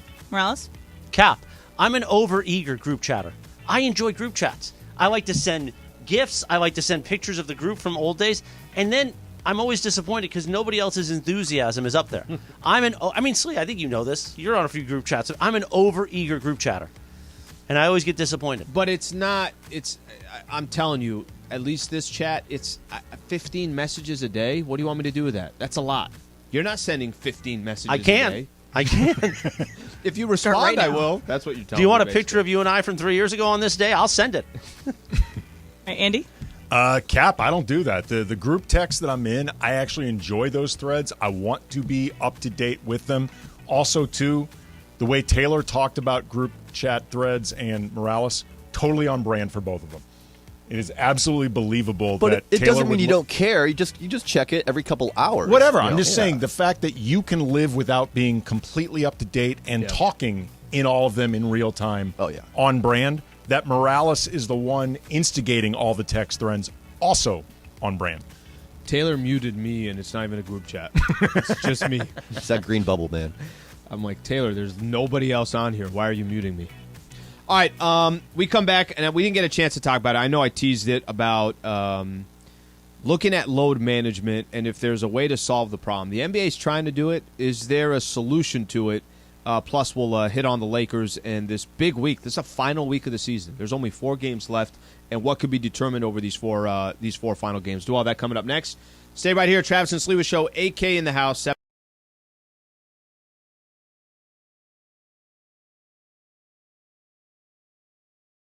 Is Masters Week, and Al and I are giving you a chance to win the ultimate golf and spa luxury experience to Pacific Palms Resort. Here's how you can win. Caller number 7 wins a $50 gift card to Red Restaurant and qualifies for the grand prize, which is a 2-night stay at Pacific Palms Resort, 2 rounds of golf, 2 spa treatments, and dinner at the Red Restaurant. That's at Pacific Palms Resort, LA's Hilltop Hideaway and #1 work and play resort. Book your next getaway at PacificPalmsResort.com. 877-710-ESPN.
Imaging Tuesday on Travis and Sliwa. Andy Kamenetsky sitting in AK for in the house. Trap. So, Andy, we were doing the bit during Factor Cap about the group text. Mm-hmm. Well, no, actually, it was about the signing your group text, right? Signing your name on a text. So he sends us a text to Emily, Slee, and myself, and he wrote fact A-AK. Here's my thing. You don't have Taylor's number? I don't, actually. So Taylor won't give him his number. You have to guess. I don't have Taylor's Let's number. keep it that way. I mean, I'm more than I willing tried to add him to the group text, but I guess you can't do that on iPhones anymore. You used to be able to add somebody into a group text. I can't I think figure it's out. because there's a green bubble in the group text, which is why you can't add people. Who's the green? Oh. Yes. Oh. It's amazing how much people are very passionate about the bubble. The bubble situation They is really a real are. thing. I did not know. I got a good friend from college who's in one of these group texts, but he's been removed from a different one because specifically of the green bubble. It's true. Listen, I was And his I was is- educated on this. His is the less active text thread. Why won't Taylor give? Why can't you get his phone number? Why didn't he give you his phone number? I just sent it. Oh, see, there we go. Oh, nice. We There bring you go. people together. That's what we do on Travis and Sliwa. Unlike the other shows that are divisive. I thought I thought Taylor was gonna say, well, he doesn't have Andy's number, but apparently. No, have his because number. Travis. Did that work? Taylor, Yes, it did work. Taylor is prepared for the people he works with that you never know when you're going to need somebody's number. Right. Andy, you've only been here 100 years and you don't have everybody's number. Look, I am used to just everybody reaching out to me. Oh, big star, big star. Prepare yourself Got for the a Lakers, barrage. yeah, the a Lakers barrage of podcast. texts. No. I have the Locked On Sorry. Lakers podcast. It's available 5 days a week. That's anywhere Monday you through get Just Friday. like podcasts. Lakers Talk Daily or the Blue Review. Is there Travis, a video component? There is a YouTube There component. is. Travis and Sliwa continues now. All right, so, AK, I don't know how you feel about this, and I don't know if the NBA is going to find a solution to it. I really don't. This comes up a lot, and it definitely comes up, I'm sure, when you're covering the Lakers, and they're going to get ready to play a team. Lakers got the Clippers coming up tomorrow. Clippers a good example of a team that's always kind of load managed.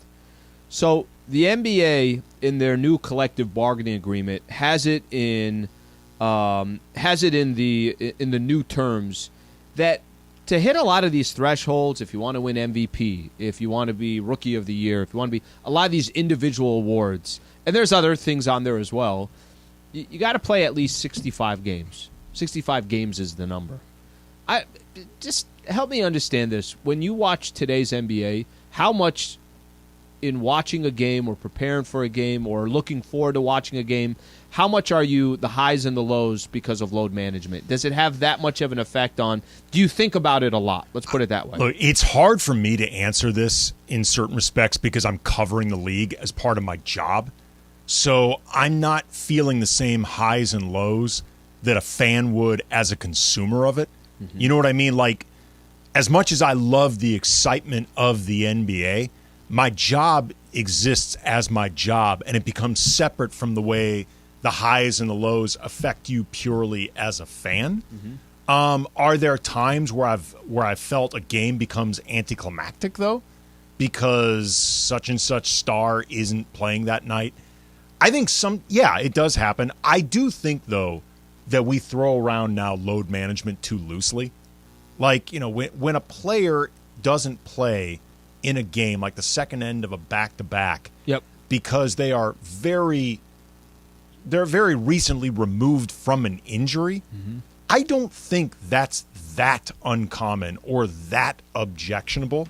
Like, if somebody's injury was serious and they're easing their way back into this thing, especially if they're like a 10-year veteran or something like that, I know it sucks from the fan perspective. If you paid your money to go to that game and that star isn't there, it certainly has an effect on the TV ratings and stuff like that. Mm-hmm. But is it reasonable? Like, is the question, is this reasonable? I don't think it's unreasonable. You know what I mean? Like, I don't think it's unreasonable for players to be cautious in certain respects. I also, and this is what I think gets really lost, this is less about players and more about teams. This is a team thing.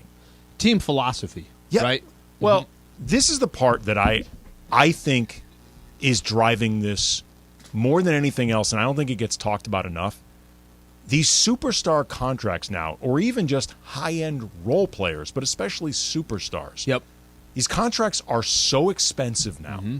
And for teams, they're looking at potentially getting into the playoffs, which is extra revenue.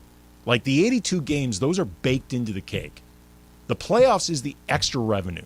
So if you have a superstar, and the reason you bring in those superstars is to try to compete, long playoff run, maybe win a championship, you're trying to get the most out of your investment of a guy that's making $40, $50 million a year. This is way more team-driven than it is player-driven. Like most players, like if they're midway through their contract and they know they've got 3 more years of guaranteed money, why would they hold themselves out? There's no logical reason they would be like they're not thinking about their next contract 4 years from now. This is team-driven. Okay, so how big of a problem do you think it is? Because I'll tell you this. I don't think about load management all that much. Okay, and maybe this is just simply, like you said, we're just covering the team. But I watch a lot of basketball. I mean, if the Lakers don't have a game, there's a very good chance I'll look on NBA TV and see, okay, is there a game on? Is there not a game? If Steph Curry's not playing in a game, I get it. And it's just they're holding him out. The product is completely different. So I'm not going to try to make an example and say, well, I'm still watching if Steph Curry's. It changes the product, no question about it. But I guess the question is, I don't know if there's a solution to this, because if ultimately the goal is, we were talking about San Diego State earlier, right? And you were saying, Al, that's a really ugly product. I don't know how you can sit and watch some of that product on a night in, night out basis. I would come back to you and say, it might be ugly, but if it's working for them, isn't the goal to try to win some tournament games? And if that's, at the end of the day, if these NBA teams are trying to strategically position themselves to have a shot at making a playoff run, I understand the strategy. So I hear the noise, but I don't know if anything is going to get done by it, and I don't know if the NBA can do anything about it. If at the end of the day, if they feel it's in our best interest not to have home court in the first round or not to have home court in the second round, but our guys that we need are healthy, I think they're going to go with strategy number 2. Again, I mean, they're separate issues. One of them is a team goal issue.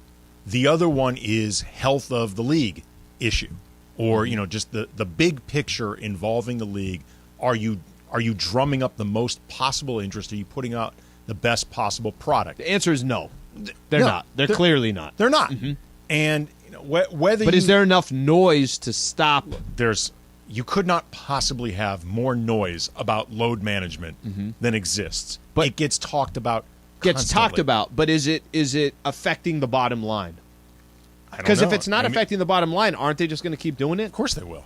I mean, but also too, like I said, all of these different teams, the investments that they have in their superstar players. I don't care if you're a billionaire. Billionaires care about making money. We see this all the time because there are billionaires that could spend further into the luxury tax, but they don't. Why? Because they all care about getting the most out of their investment that they can. Well, playing playoff games is obviously have a lot to do with that as far as revenue goes, so maybe they're not playing all 82, but they're getting playoff games. All right, do both Anthony Davis and LeBron James need to play both of these back-to-backs? That's going to be an interesting kind of scenario here for the Lakers over the next 2 games. Utah Jazz today or tonight, and then the Clippers tomorrow night. Obviously, Crypto, it's a Clippers home game. And how important is that Clippers game tomorrow? That's all coming up next. Travis and Sliwa Show, AK in the house. It is Masters Week, and Al and I are giving you a chance to win the ultimate golf and spa luxury experience to Pacific Palms Resort. Here's how you can win. Caller number 7 wins a $50 gift card to Red Restaurant and qualifies for the grand prize, which is a 2-night stay at Pacific Palms Resort, 2 rounds of golf, 2 spa treatments, and dinner at the Red Restaurant. That's at Pacific Palms Resort, LA's Hilltop Hideaway and #1 work and play resort. Book your next getaway at PacificPalmsResort.com. 877-710-ESPN.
ESPN. A good karma brands radio station. Minute before noon. That lunch hour is here. On a live imaging Tuesday on Travis and Sliwa. Andy Kamedetsky sitting in for Sweet Tea, who's doing something with his son. Baseball related. A little baseball related. Is he back tomorrow? He's back tomorrow, right? As I think I he's know. back tomorrow. Oh. Yeah, I think he's back. So apparently on the YouTube, of course you could watch the show at ESPN Los Angeles on YouTube all day long, streaming. There's defense for you and your green bubbles, Slee.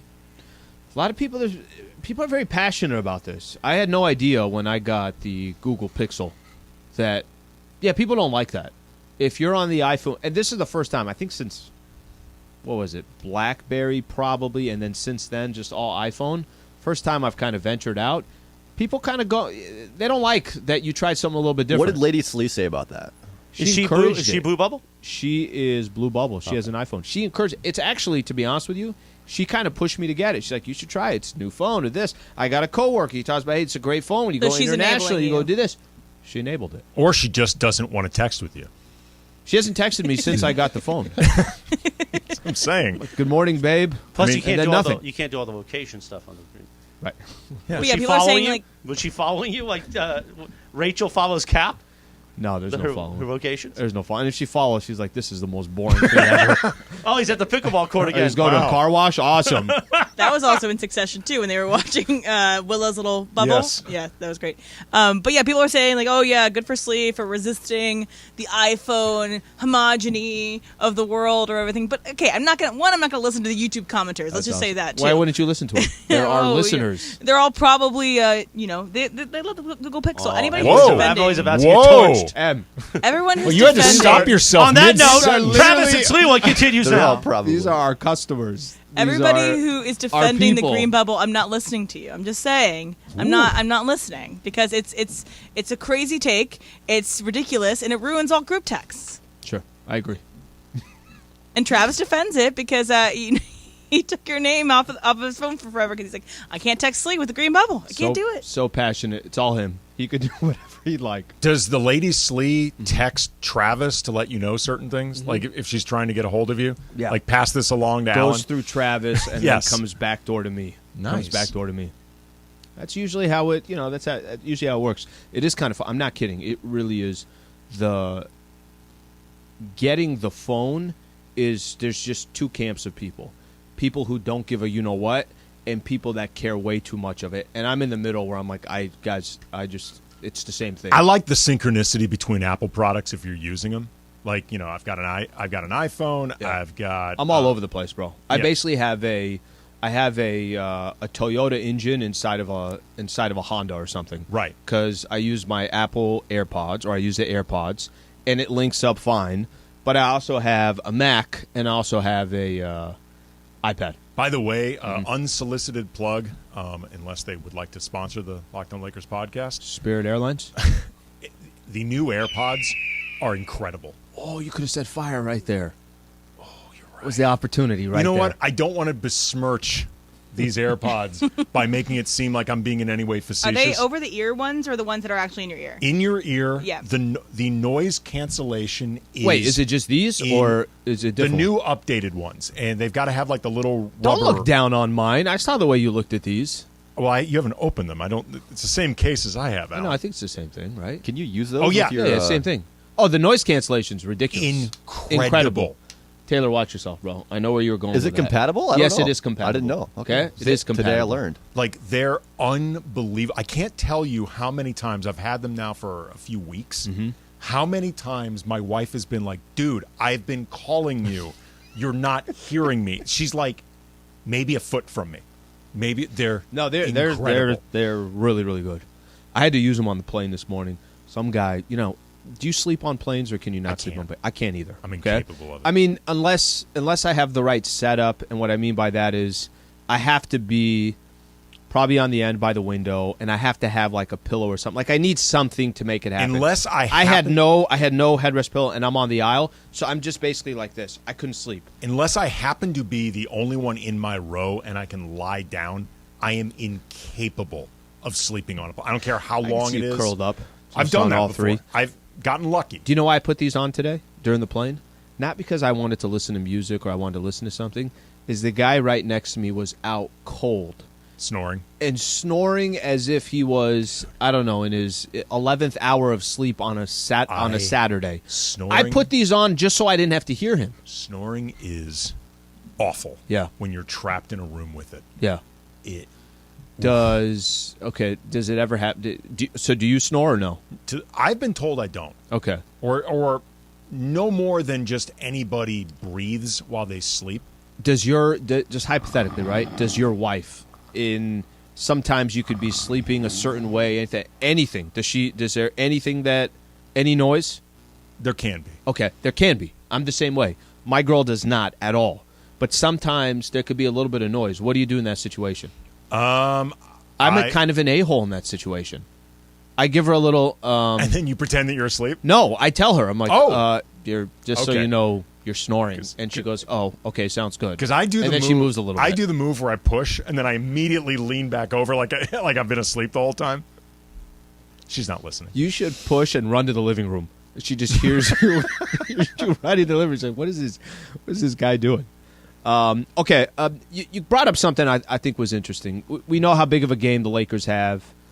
These last 4 games, the Lakers have it in their hands to be the number 5 spot in the Western Conference. Think about that for a second. How long have the Lakers owned the real estate of 11, 12, and 13 this year?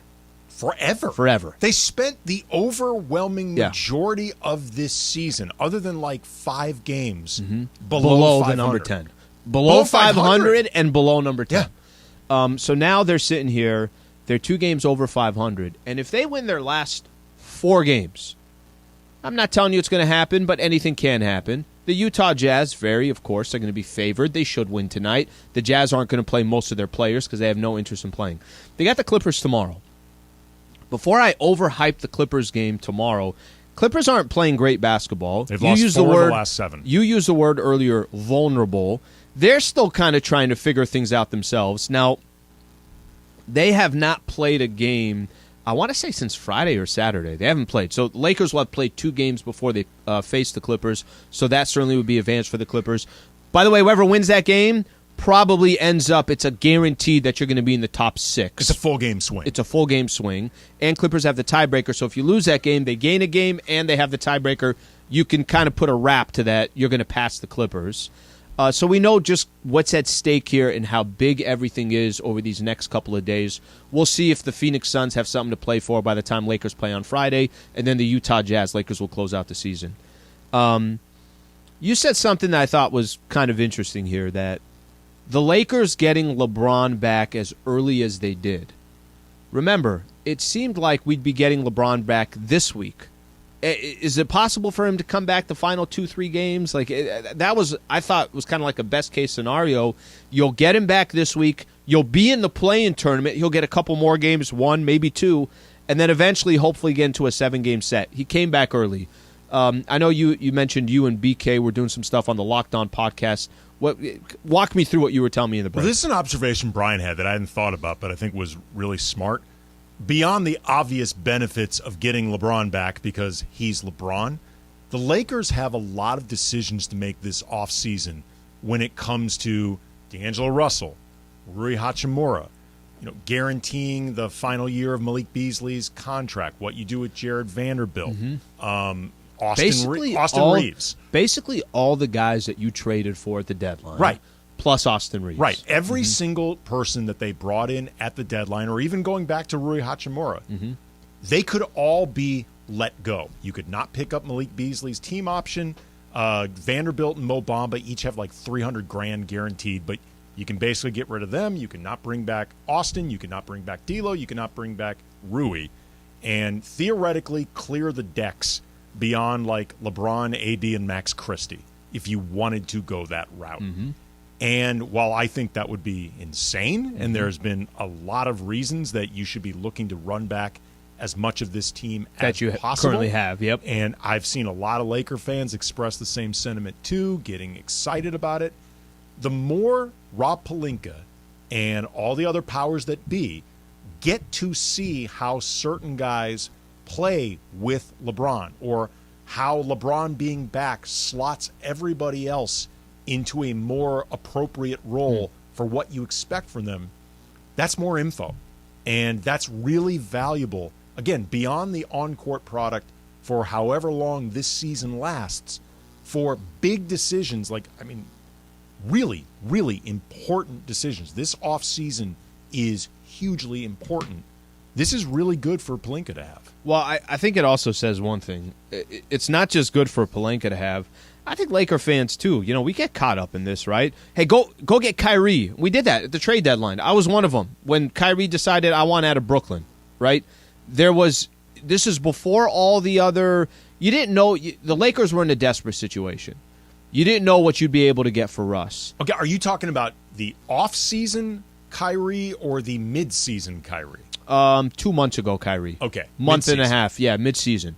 That at that point, it looked like Lakers are in a desperate situation. Where are they going to go? Can you just get out of this Russ contract? You know what? Take your chances. Bring Kyrie in. He won a championship with LeBron James. Maybe they can. We did all that. It didn't happen. Kyrie went to the Dallas Mavericks. It's not apples to apples, but the Mavs are very likely not to make the play-in tournament. They have gone from a 5-6 all the way down to whatever they're sitting, 11 now. Absolutely fallen apart. Behind Oklahoma City Thunder. But I think this has also shown all of us, no, there's enough star power in LeBron and AD, even LeBron at this age. Anthony Davis, I think, we could talk about LeBron and how this core of players helps LeBron. How about how these core of players helps Anthony Davis? He's got another player in D'Angelo Russell that can actually feed him the ball, that can slow tempo down a little bit, that can hit some jumpers. That can play off ball. That can play off ball. He cuts well. You got a guy like Jared Vanderbilt that, hey, I could do some dirty work. You need me to get under the rim. You need me to go and try to grab 10, 12 rebounds, guard one of these other wings or one of those in-between wing players. I think it's kind of shown all of us, just put together the best team. You got the stars. The stars are already there. I think that conversation probably doesn't change just for the front office, but I think from an expectation from a fan perspective is, hey, I like the way this tastes much better than anything else that we've had here in the last couple of years. This is a really easy roster to root for. It's a fun roster to root for. The pieces all make sense together. Like, I remember after the deadline, my reaction was, I don't know if the Lakers have enough time to do the thing that they want to do because they are battling way upstream. Who knows if LeBron or AD will be able to stay healthy enough? But this is a legit roster, at least on paper. Turns out in reality, too. What if they won the next 4 of their games and they're number 5? And they get the Phoenix Suns in the first round. Fine. Seriously, fine. Mm-hmm. I'm in the minority on this, and I could easily end up on freezing cold takes afterwards. I get it. Phoenix doesn't frighten me. Mm-hmm. They really don't. Like, okay, they're I would love, by the way, to be on freezing cold takes. That would be awesome. Like, okay, I just don't tweet enough. And look, obviously, Booker, KD, that's a hell of a duo. Yeah. But even if you think that's better than LeBron and AD, okay, couldn't be that much better. Mm-hmm. Can't be that much. Mm-hmm. 2, 3 downward, either roster. The Lakers roster is because of the balance you're saying. And the depth. It is so much better than Phoenix's roster. It's also important to remember. Yeah, I know Phoenix hasn't lost a game since bringing in KD. Mm-hmm. They also haven't really played anybody. They haven't played 5-6 games. It's not like it's 10. And they games. haven't been a lot of good opponents. Hardly any good opponents. If that, it's kind of funny, and you might want to, if you're going to have to face the Phoenix Suns at one point. Listen. There's an obvious one here. If you end up in the 6th spot, you avoid the play-in tournament, get the Sacramento Kings. It would be the Memphis Grizzlies in the second round or the winner of the 2-7 matchup, whatever that is. There's brackets, right? Sure. I'm going to throw the San Diego State. If you got to avoid Miami and Gonzaga and UConn and all that until the finals, right? SDSU got to avoid a lot of the good teams. I think that's the perfect situation. But I don't think you manipulate anything to get there. I would never manipulate. If the Phoenix Suns... You don't have enough runway to get If the Phoenix Suns are in the Western Conference Finals, okay, if they get to the Western Conference Finals, that means they had to be playing some good basketball, and they're probably a lot more dangerous than they would be in the first round, because in the first round, like you just said, there's not that many games that have been put together. You can actually make the argument that the amount of time that the Lakers have had with their players is actually more than the amount of time his KD has had with the Phoenix Suns. It's factual. Just look at the amount of games played. Yeah. There is no counter-argument. I'm saying for how long LeBron was out since he came back, I'm mix. saying the same thing, too. Mm-hmm. I mean, LeBron was available for some of the post-trade deadline before he got hurt. Period. There is no argument against that. ESPN had this. They had this. All these different tie scenarios that they play out just based on the tiebreaker. Well, it's a fascinating article, and it's also a complete headache. I felt like I was a tax accountant for LegalZoom or something. We're going to do that when we come back because I think this will help set the table of some of these teams where they could end up based on some of these tiebreakers. We'll do that coming up next. Stay right here. This is the Travis and Sliwa Show, AK in the house. Is Masters Week, and Al and I are giving you a chance to win the ultimate golf and spa luxury experience to Pacific Palms Resort. Here's how you can win. Caller number 7 wins a $50 gift card to Red Restaurant and qualifies for the grand prize, which is a 2-night stay at Pacific Palms Resort, 2 rounds of golf, 2 spa treatments, and dinner at the Red Restaurant. That's at Pacific Palms Resort, LA's Hilltop Hideaway, and #1 work and play resort. Book your next getaway at PacificPalmsResort.com. 877-710-ESPN.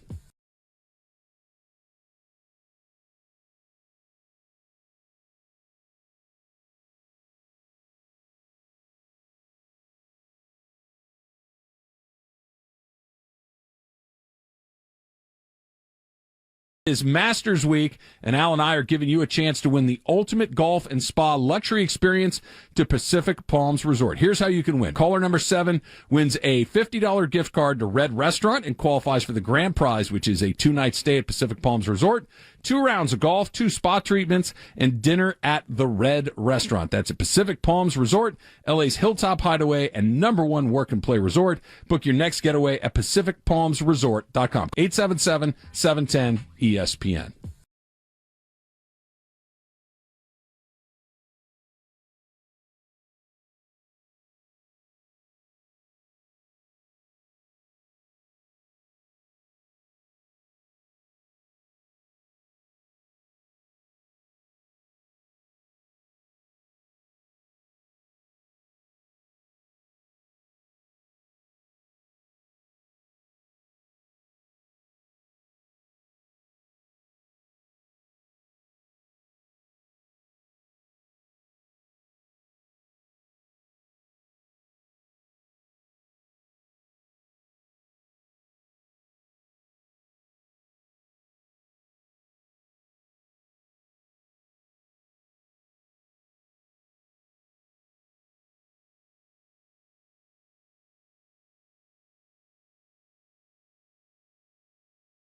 Is Masters Week, and Al and I are giving you a chance to win the ultimate golf and spa luxury experience to Pacific Palms Resort. Here's how you can win. Caller number 7 wins a $50 gift card to Red Restaurant and qualifies for the grand prize, which is a 2-night stay at Pacific Palms Resort, 2 rounds of golf, 2 spa treatments, and dinner at the Red Restaurant. That's at Pacific Palms Resort, LA's Hilltop Hideaway, and #1 work and play resort. Book your next getaway at PacificPalmsResort.com. 877-710-ESPN.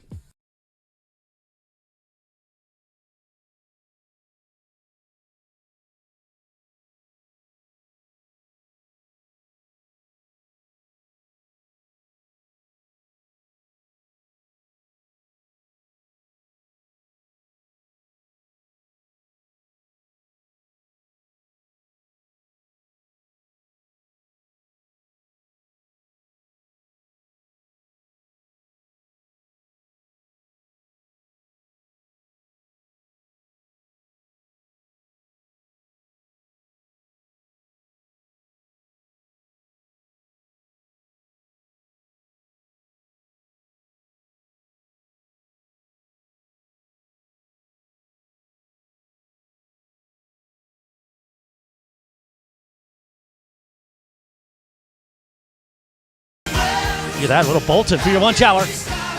When the fight never ends. Your voice is underrated. Live at Machine Tuesday. Very underrated. Travis and Sliwa, Andy sitting in for Trav. Hollywood Bowl in September. Bolton, baby. Yeah? Can't wait. You already got your tickets? I know our boss, the great Amanda Brown, wants to go. Cause I think, who was the other person on this show? Maybe Air Supply. She's a big Air Supply girl, apparently. So we're going to the rodeo in Texas. You guys are going to the rodeo. I might fly in just for sushi. Maybe just fly in for the day. Guys, you got sushi? Yeah, let's go.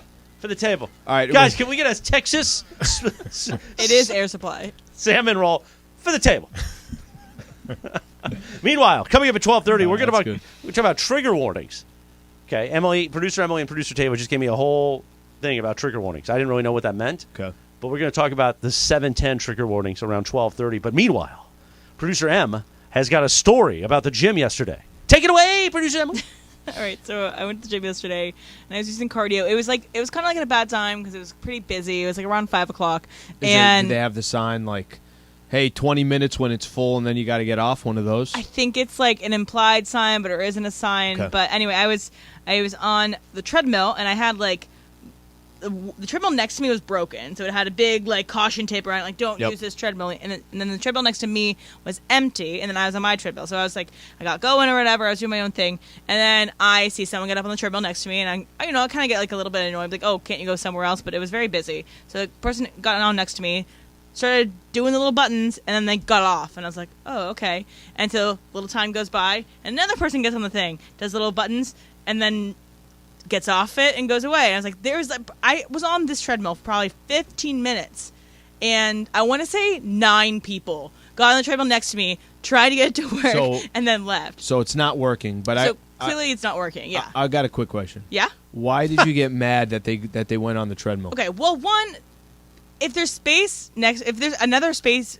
available, you're not on a treadmill next to you. I'm go okay else. with that. Like if it's like stall behavior in the bathroom. Yeah, exactly. Like you don't go next to me. I understand that, but I thought you said it was kind of packed. It was full, house. but there was more spaces where you didn't have to be exactly next to someone, so it just gets a little annoyed that someone is next to me. But I was thinking, am I a bad person because I didn't tell these people that it was broken? That I just let them go up, they let them plug in the things, thinking that they get to stretch on the treadmill, getting ready to go, get all their water bottles situated, and I didn't say anything. Fact. Should I have said something?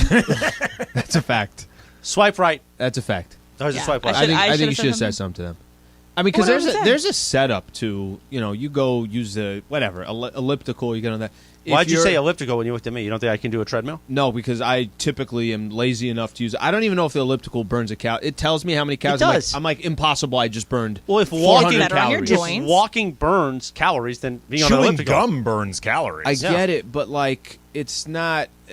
Go on a treadmill for 15 minutes. Go on an elliptical. Oh, you're one for of those, 15 huh? minutes. You're one of those. No, I don't use the treadmill. I only use the elliptical. I've trained myself to think the lazier I can be to burn calories is how I'm going to do it. But if somebody is next to me, just using that as an example, and it ain't working, I'm telling the person. I got to believe you're not actually that person because you don't want to talk to them. I don't want to talk to them, but I think you're the exact same as producer Emily. No. That you wouldn't say a word. No, I would say something. Was there a reason, Emily, that you didn't say anything? Well, because I just was busy. I was out of breath. I was doing my own thing, and I just also was a little busy amused. on the. You were busy on the elliptical. What were you listening to? I was listening. She was doing her taxes. You're busy doing what? I was busy working out. Okay, I was listening. It was at 11 a.m. She was producing the show.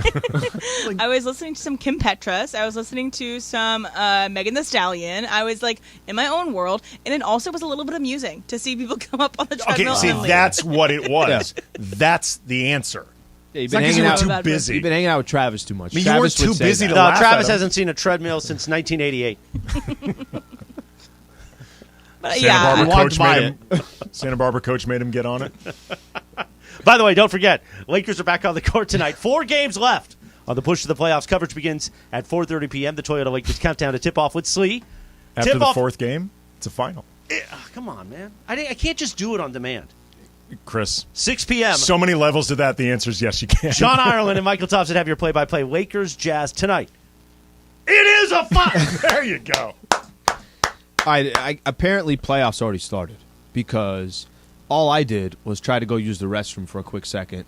Mario Ruiz there, great Mario Ruiz, and we're walking back in the hallway, coming back, and we're talking about, hey, this is exciting again. It's been a while since Lakers basketball has been exciting. It's been a while that these games mean so much, and before we get in the door, Mario threw a Slee. The playoffs already started, and then he was gone, and I'm like, wow, he's right. The playoffs already started. He did. So look at this.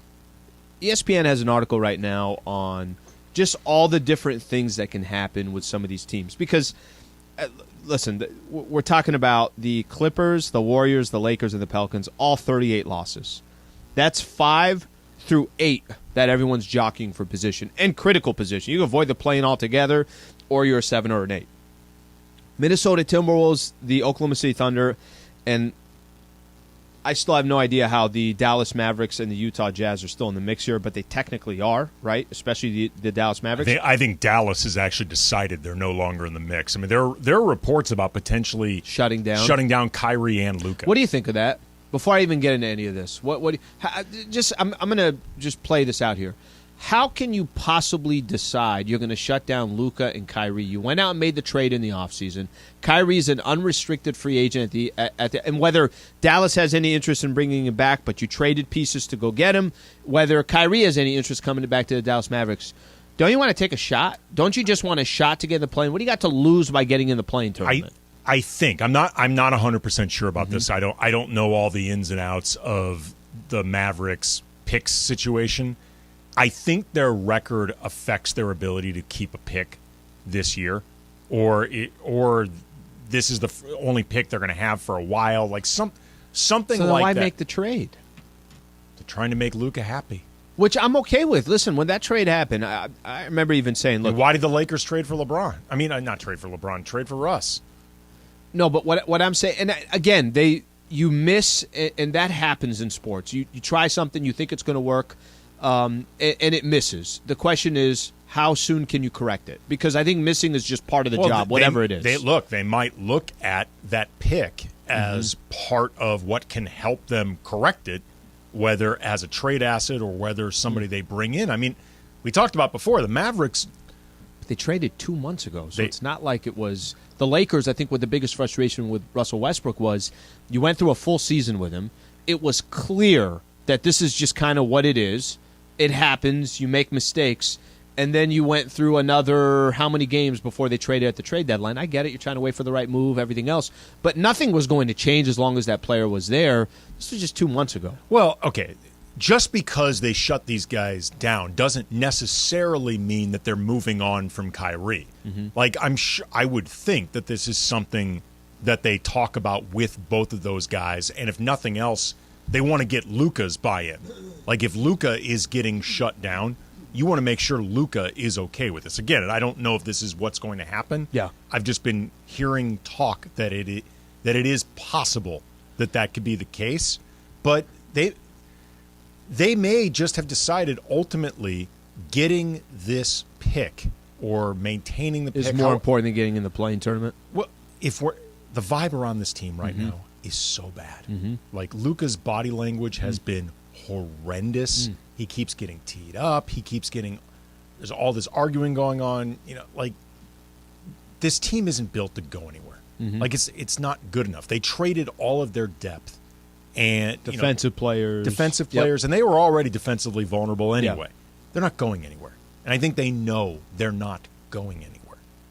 Okay, the tie-break scenarios when we come back, I want to just break down a couple things on that. And plus, we really didn't get a chance to talk about the Dodgers. Dodgers have they're 3-2 on the season so far. They do one of two things: either score 38 runs or they score 1 run. We'll see if that trend continues tonight. We'll get into the Dodgers. Stay right here. This is the Travis and Sliwa Show on 710 ESPN. All right, this is I've been promoting it all show. Now's the time. The ultimate luxury experience presented by Pacific Palms Resort. It's Masters Week. Travis and I, and of course AK here, giving fans a chance to win the ultimate golf and spa luxury experience to Pacific Palms Resort. Here's how you can win.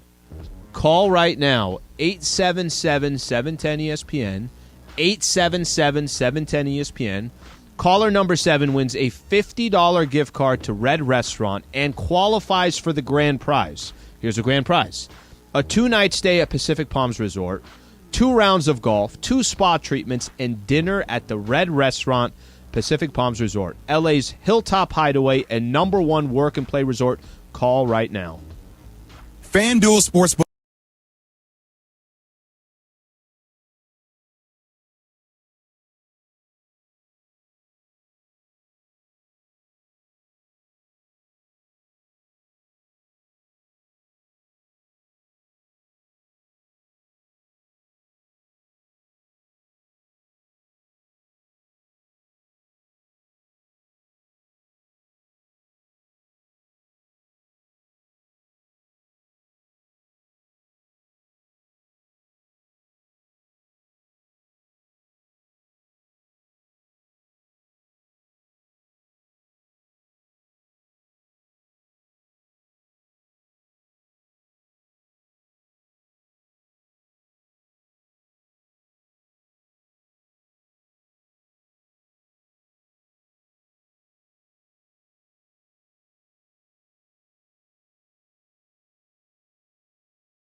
12:30 p.m. and your lunch hour live Imaging Tuesday with Travis and Sliwa.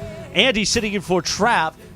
Now, here's how you know, though, that it's been a topic all day about your Houston trip. Mm-hmm. And Andy's contribution was the best sushi he's ever had was in Houston, Texas. Yep. I didn't say the best. I said it was very good. Doesn't matter. The point is he's over there snacking away on ahi sushi or ahi tuna right now. Yep.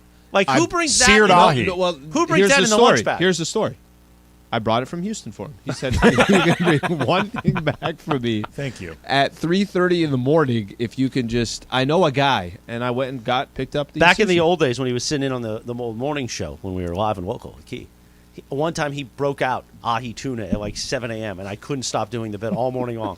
Yeah, I tried about 7 different ways to justify ahi at 7 in the morning. Okay. I eventually landed on Morales is right. It's weird. There's certain foods you can go. Pizza is a perfect example. Like there's certain dinner food, no problem. You could have in the morning. Okay.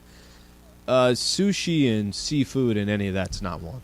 That's not one that I see. Okay, now, granted, I would put there's bagels. It should be a restaurant idea. It should be the what high-end seafood, but only in the morning. This is seared ahi Take the seafood tower at 7:30 in the morning with a McMuffin.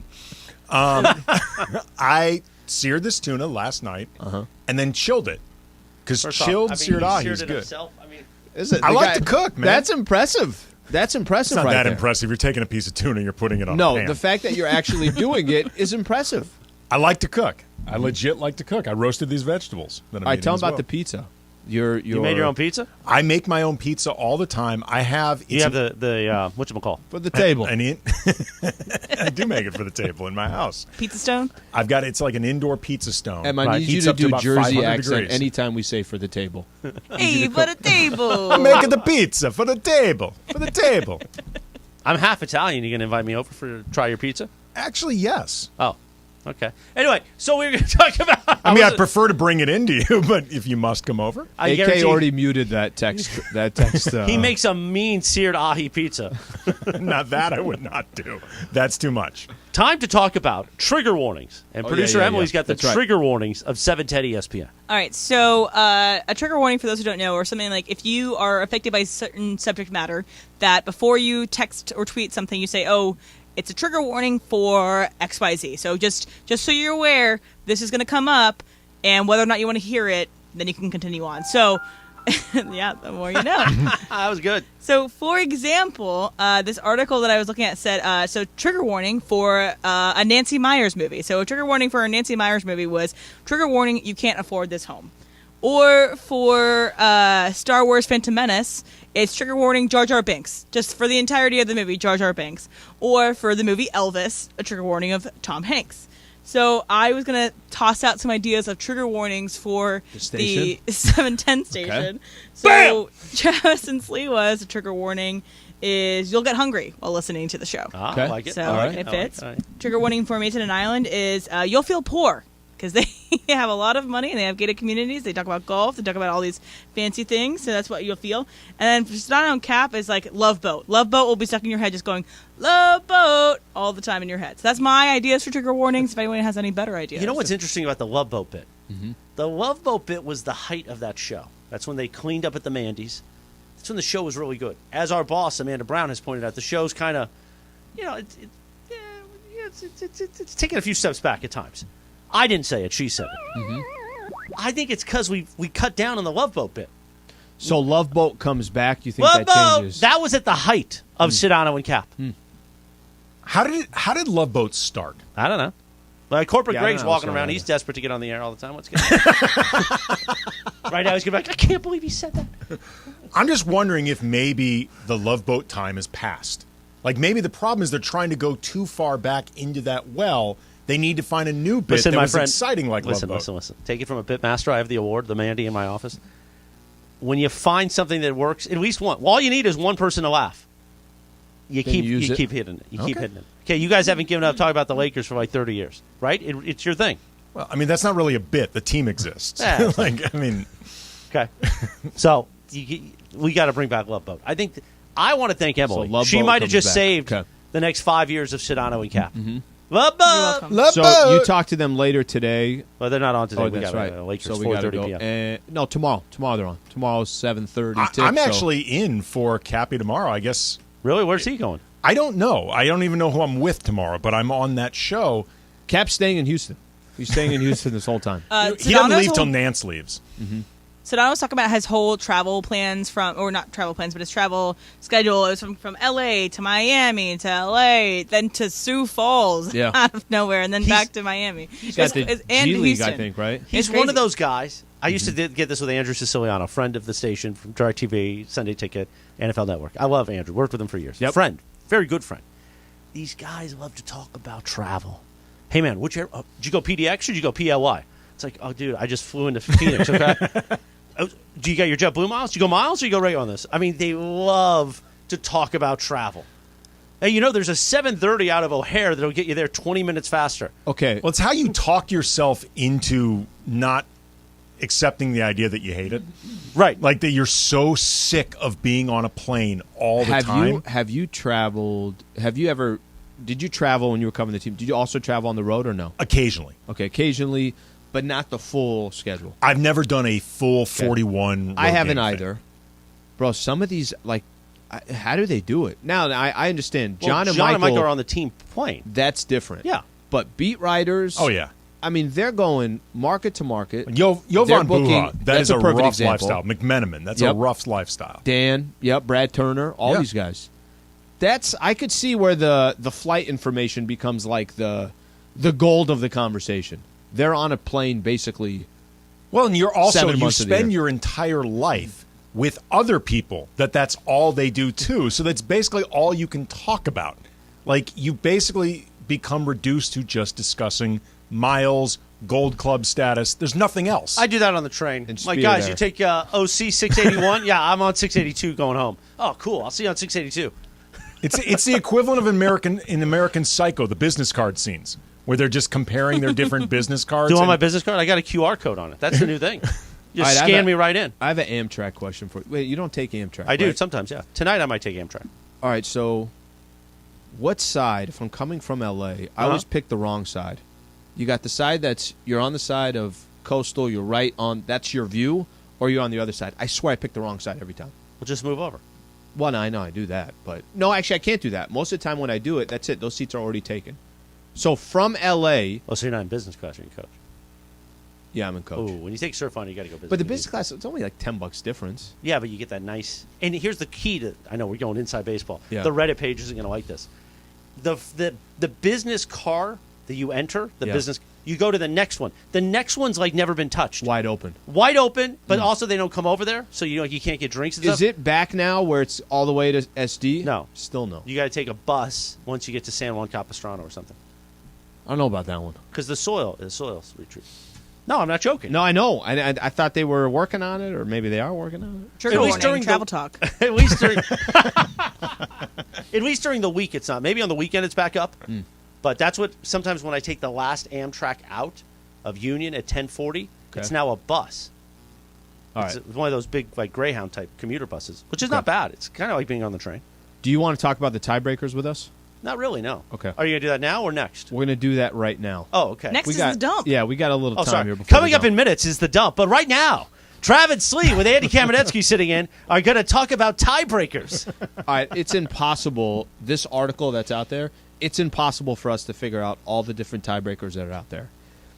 The 5 and the 6. It's like figuring out which side of the Amtrak to be on. You just still don't know. Can't follow. And every time by the time I figure it out, everyone took those seats on that side. They're staring at the ocean. I'm staring at a house. 5, 6, 7, and 8. Okay? 4 games left on the season. 5, 6, 7, 8 are Clippers, Warriors, Lakers, and Pelicans. Who do you think are the 2 that are going to end up out of the play-in tournament? Who do you think are the 2 that are going to end up in the play-in tournament? It's Pelicans, Clippers, Lakers, and Warriors. All of them right now separated by half a game. When you say out of the play-in, do you mean in the regular playoffs or do you mean missing the play-in? So, I mean, you're either in the play-in tournament because you're 7 and 8, or you're out of the play-in tournament because you're 5 and 6. Okay, got it. So you're still in the play-in. You have an opportunity for the postseason. Yes. You're not talking about missing the play-in. Okay, I just want to make sure that's clear. what's kind of random with the Lakers, I definitely didn't think this was going to be in the cards 2 weeks ago, that 5 through 8 Lakers are going to be one of those numbers. They're going to be one of those numbers. They're going to be. It doesn't look like they'll fall back far enough. Minnesota had a bad loss a couple of days ago. Oklahoma City keeps losing. So, of the 4 teams that are there, do you think Lakers are one of the teams that end up in the top 6? Yes, I do. I think they are playing well enough. So that means they have to win tomorrow. Yes, tonight and tomorrow. Yeah, I think they are playing well enough. I think they are really focused and really determined to make this happen.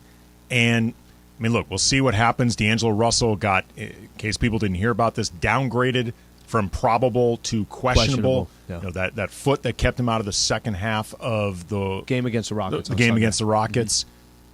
With this whole team, health has been the overarching unpredictable question. Yeah. But assuming they stay intact, I think this is a group that is playing really, really well. I think they're playing as well or better than all these other teams that you're matched up against. All right, then who gets the other spots? Are the Warriors? Has to be the Warriors then, right? Could still be the Pelicans, but I think they still have one of the tougher schedules. I think it's going to be the Warriors because I think the Pelicans lose too many. I'm not sure, but I think the Pelicans lose too many tiebreakers. Okay, so that means I'm just going to play this out for you. 1, 2, 3 is Denver, Memphis, Sacramento. Yeah.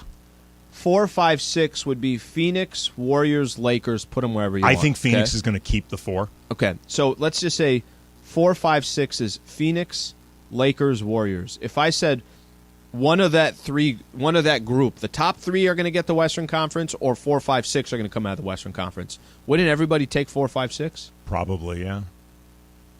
I mean, it is what it is. It's fine, and I'm not because I think this has happened a lot, and it's a little bit annoying, and I do it too. People basically have already eliminated the Sacramento Kings as if they don't even exist. And that's not right to do because they've already won, 47 wins. Again, they're 16 games over 500.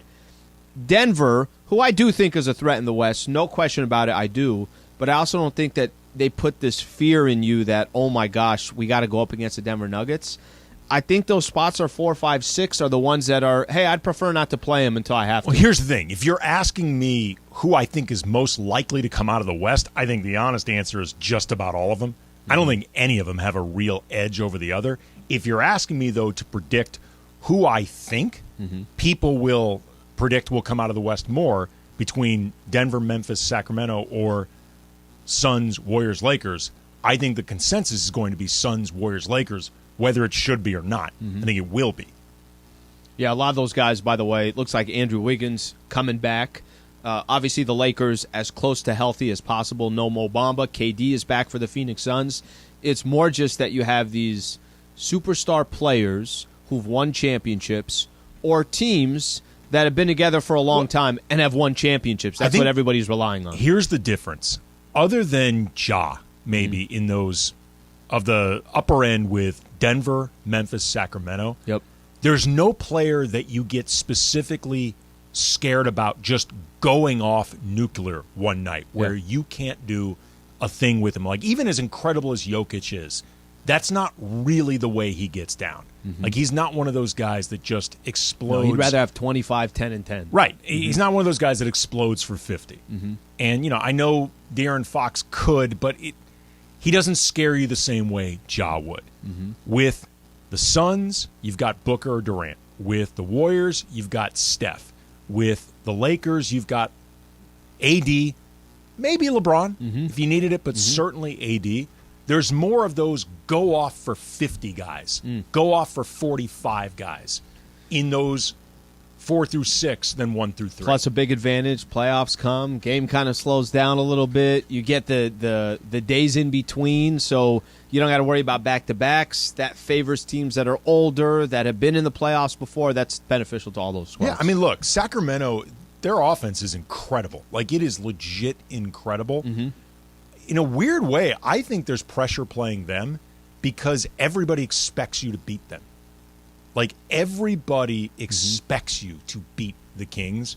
Like, if you lose that opening round against Sacramento, no matter who plays them, People could be the Warriors, could be the Lakers, could be the Clippers. Yeah, people are going to what Pelicans. the hell, man? Yeah. You lost to that Sacramento team? Which is so disrespectful to them. But until they make a little noise, I understand where it's coming from. All right, we got the dub coming up next. Stay right here. Travis and Sliwa Show, AKN. Is Masters Week, and Al and I are giving you a chance to win the ultimate golf and spa luxury experience to Pacific Palms Resort. Here's how you can win. Caller number 7 wins a $50 gift card to Red Restaurant and qualifies for the grand prize, which is a 2-night stay at Pacific Palms Resort, 2 rounds of golf, 2 spa treatments, and dinner at the Red Restaurant. That's at Pacific Palms Resort, LA's Hilltop Hideaway and #1 work and play resort. Book your next getaway at PacificPalmsResort.com. 877-710-ESPN.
Today, yes, it's time for the dump.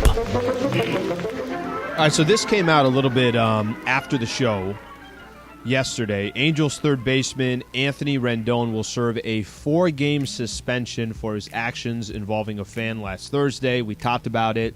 Fan running his mouth. Rendon comes up, grabs him with his left hand. I think he had a jacket on or something like that. Kind of pulls him down. Basically asking the guy, "What'd you say?" And of course the guy's like, "I didn't say anything. I said you're a great player. I love the way you perform, and I really enjoyed you with the Nationals." You can take a listen right here. Yeah, you called me a Yeah, you did. Yeah, you did. Yeah, Calm down. It changes a little bit when the player's in front of you and they actually confront you. All of a sudden, you start giving them compliments. So MLB gives him a 5-game suspension, but reduced it by 1 game following his appeal. So he's fined an undisclosed amount. He'll start serving the suspension Monday versus Seattle. I'm going to read off a quote here from Anthony Rendon. He said, "My emotions got the best of me." He was telling reporters in Seattle, "I'm usually pretty good about interacting with fans. I have fun with it, but the gentleman, we spoke on the phone, and we both apologized about what had happened. And we're both ready to move forward. I can't be mad, right? I'm a fan of other sports. I like heckling too." So I tell you, when it happened, I think we all said, "Yeah, you're gonna get suspended," because you're also Major League Baseball trying to make sure, fellas, players. I know we got a lot of idiots in the stands. You just can't do that. That's not something that's not good for the sport. Everybody's gonna see that clip, hear the clip. It's on Twitter, all that. It's just not good for the sport. It's not good for business. Plus, the last thing, you don't know what a fan could potentially do. Maybe he's intoxicated. I was just about to say, it's not just about it's bad for the brand, bad optics, what whatever. What if a fan swings at the player? It's player safety. Mm-hmm. Because if, say, Rendon ends up getting into a true physical altercation with this fan, you don't know what fans join in, you don't know what teammates join in. Everybody's safety becomes compromised.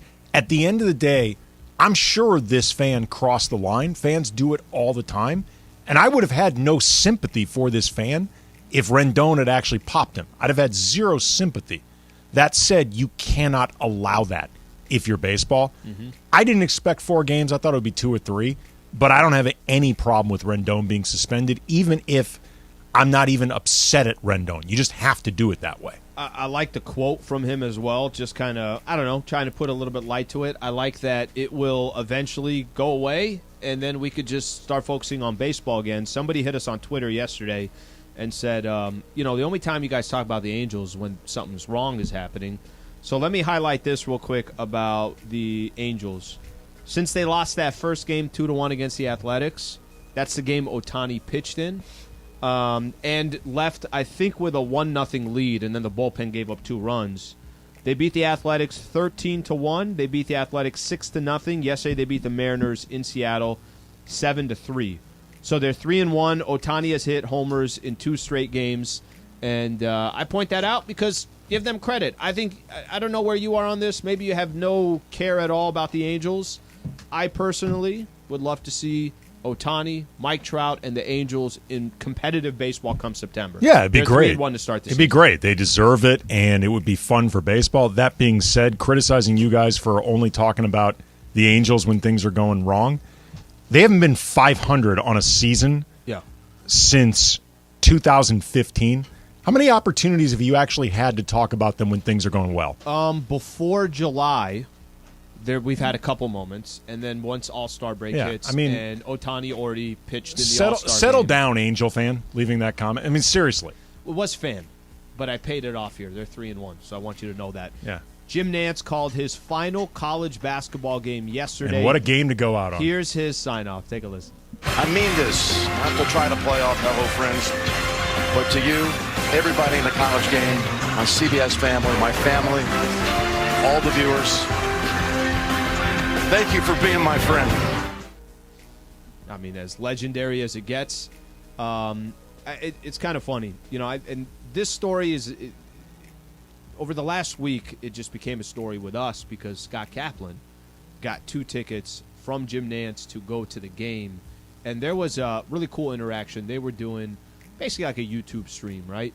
And Nance was on there, and they're kind of walking through all different types of conversations, whether it was about calling his last game, the fact that it was in Houston, the fact that San Diego State was in it, and he had once promised him, if San Diego State makes it to a Final Four, I'm going to get you tickets. And in his final, his final opportunity there, he comes through and gets him the tickets. One of the best to do it. When you hear his voice, it takes you back, and there's only a few broadcasters that can do it. Hats off to one of the best to do it. He's a legend. He is a true legend in that field, and it sounds like with what he did for Cappy, stand-up dude. Will you be going back tonight and rewatching the Connecticut-San Diego State game because of how much you enjoyed it yesterday? I was so angry at Travis for not being here today because it meant I had to watch that entire effing game. Safe to say, it wasn't that much. We didn't talk that much about it. I wish you had told me we wouldn't talk that much about it. I'd abandoned that thing halfway through. Salute to San Diego State University for making the national championship. Unwatchable team. Doesn't matter. Doesn't matter. It doesn't matter. The goal is to try to win. It's not to make sure that Andy Kamenetsky You had 7 assists the entire game, Alan. Box score is not important right now. Yeah, I know. That didn't go well. Unwatchable. They were down 5, Taylor. Down 5 with 5 minutes to go. They had an opportunity. I enjoyed every second. Unwatchable, unbeatable, how about? How about unbeatable? Huh? Unless you're 5-0 in the tournament. Almost. 5-0 in the tournament. Mm-hmm. Or you're Furman. Mm-hmm. That's true. Awful.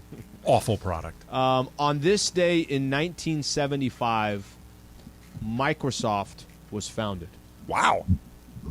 It's kind of funny, and I fall more into. I got a lot of Apple products. I think everybody just kind of.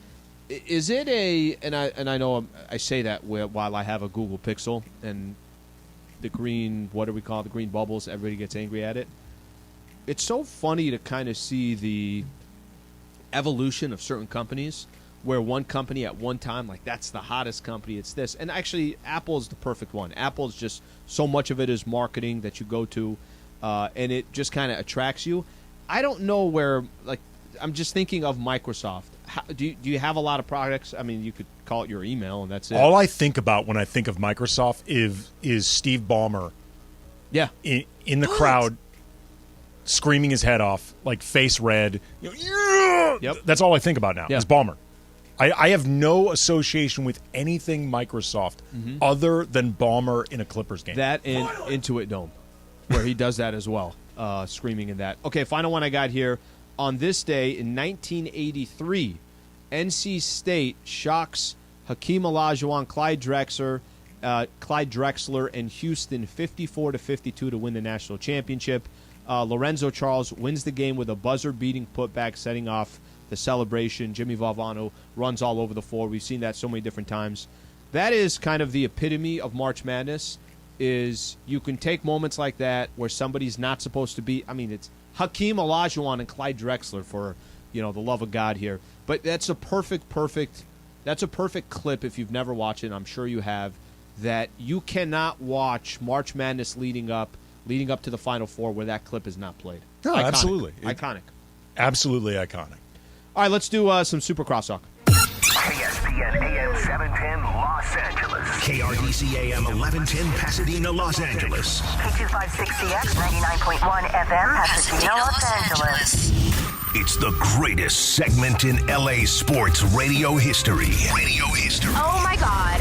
When the shows come together for magic on the radio. It will only grow stronger. Super Crosstalk. Are we ready for Mason and Ireland to join Travis and Slee? Super Crosstalk begins. Super Crosstalk presented by In-N-Out Burger. In-N-Out.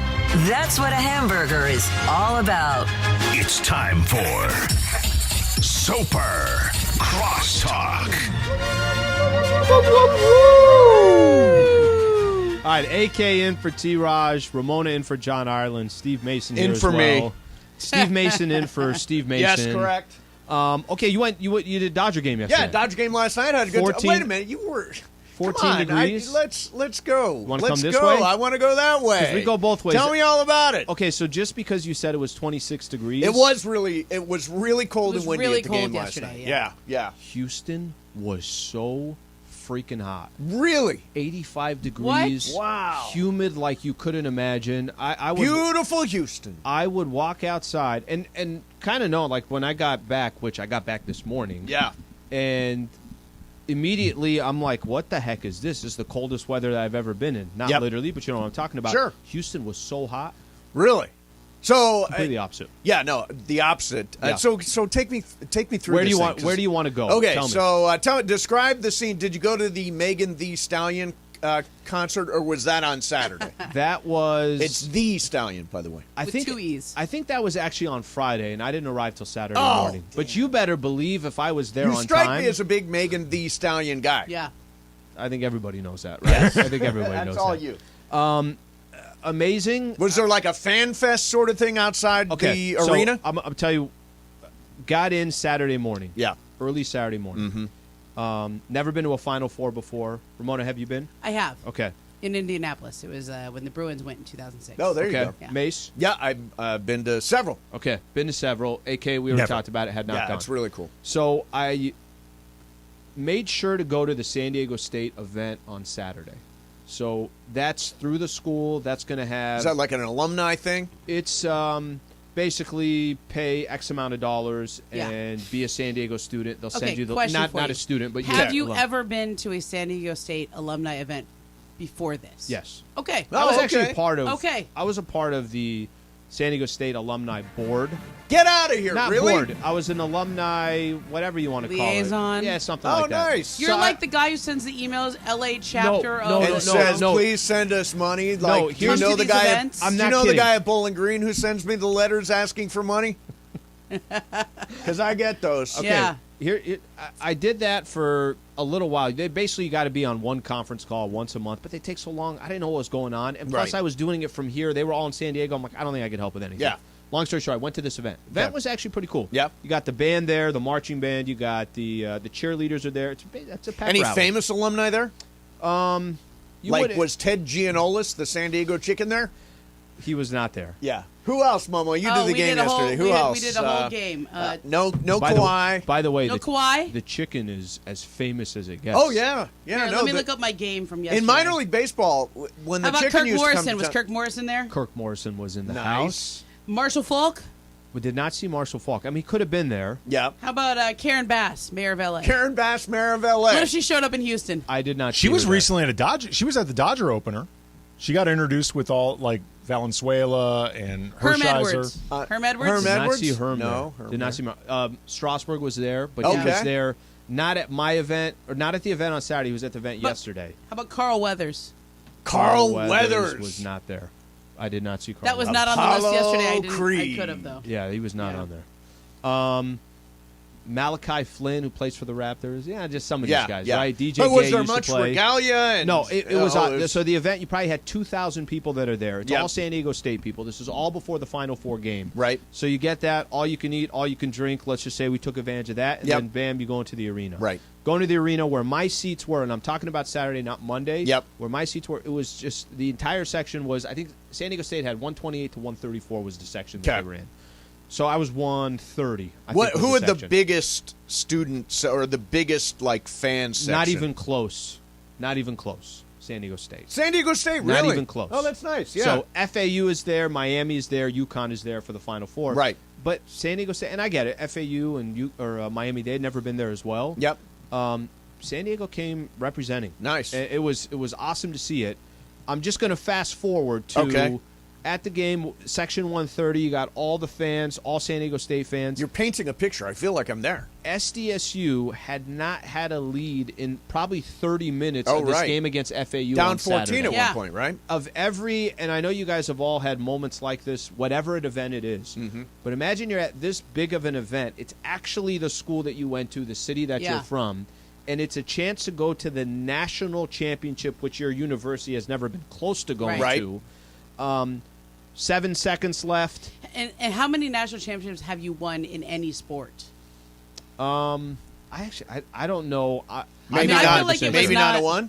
Yeah, I mean, I know volleyball. I know volleyball. They've won a national championship, but I don't know about some of the others. Yeah. So this is a really big deal. Okay, so you get down to the wire. So San Diego State, you guys know they don't call timeout, but they get the defensive stop. Yes.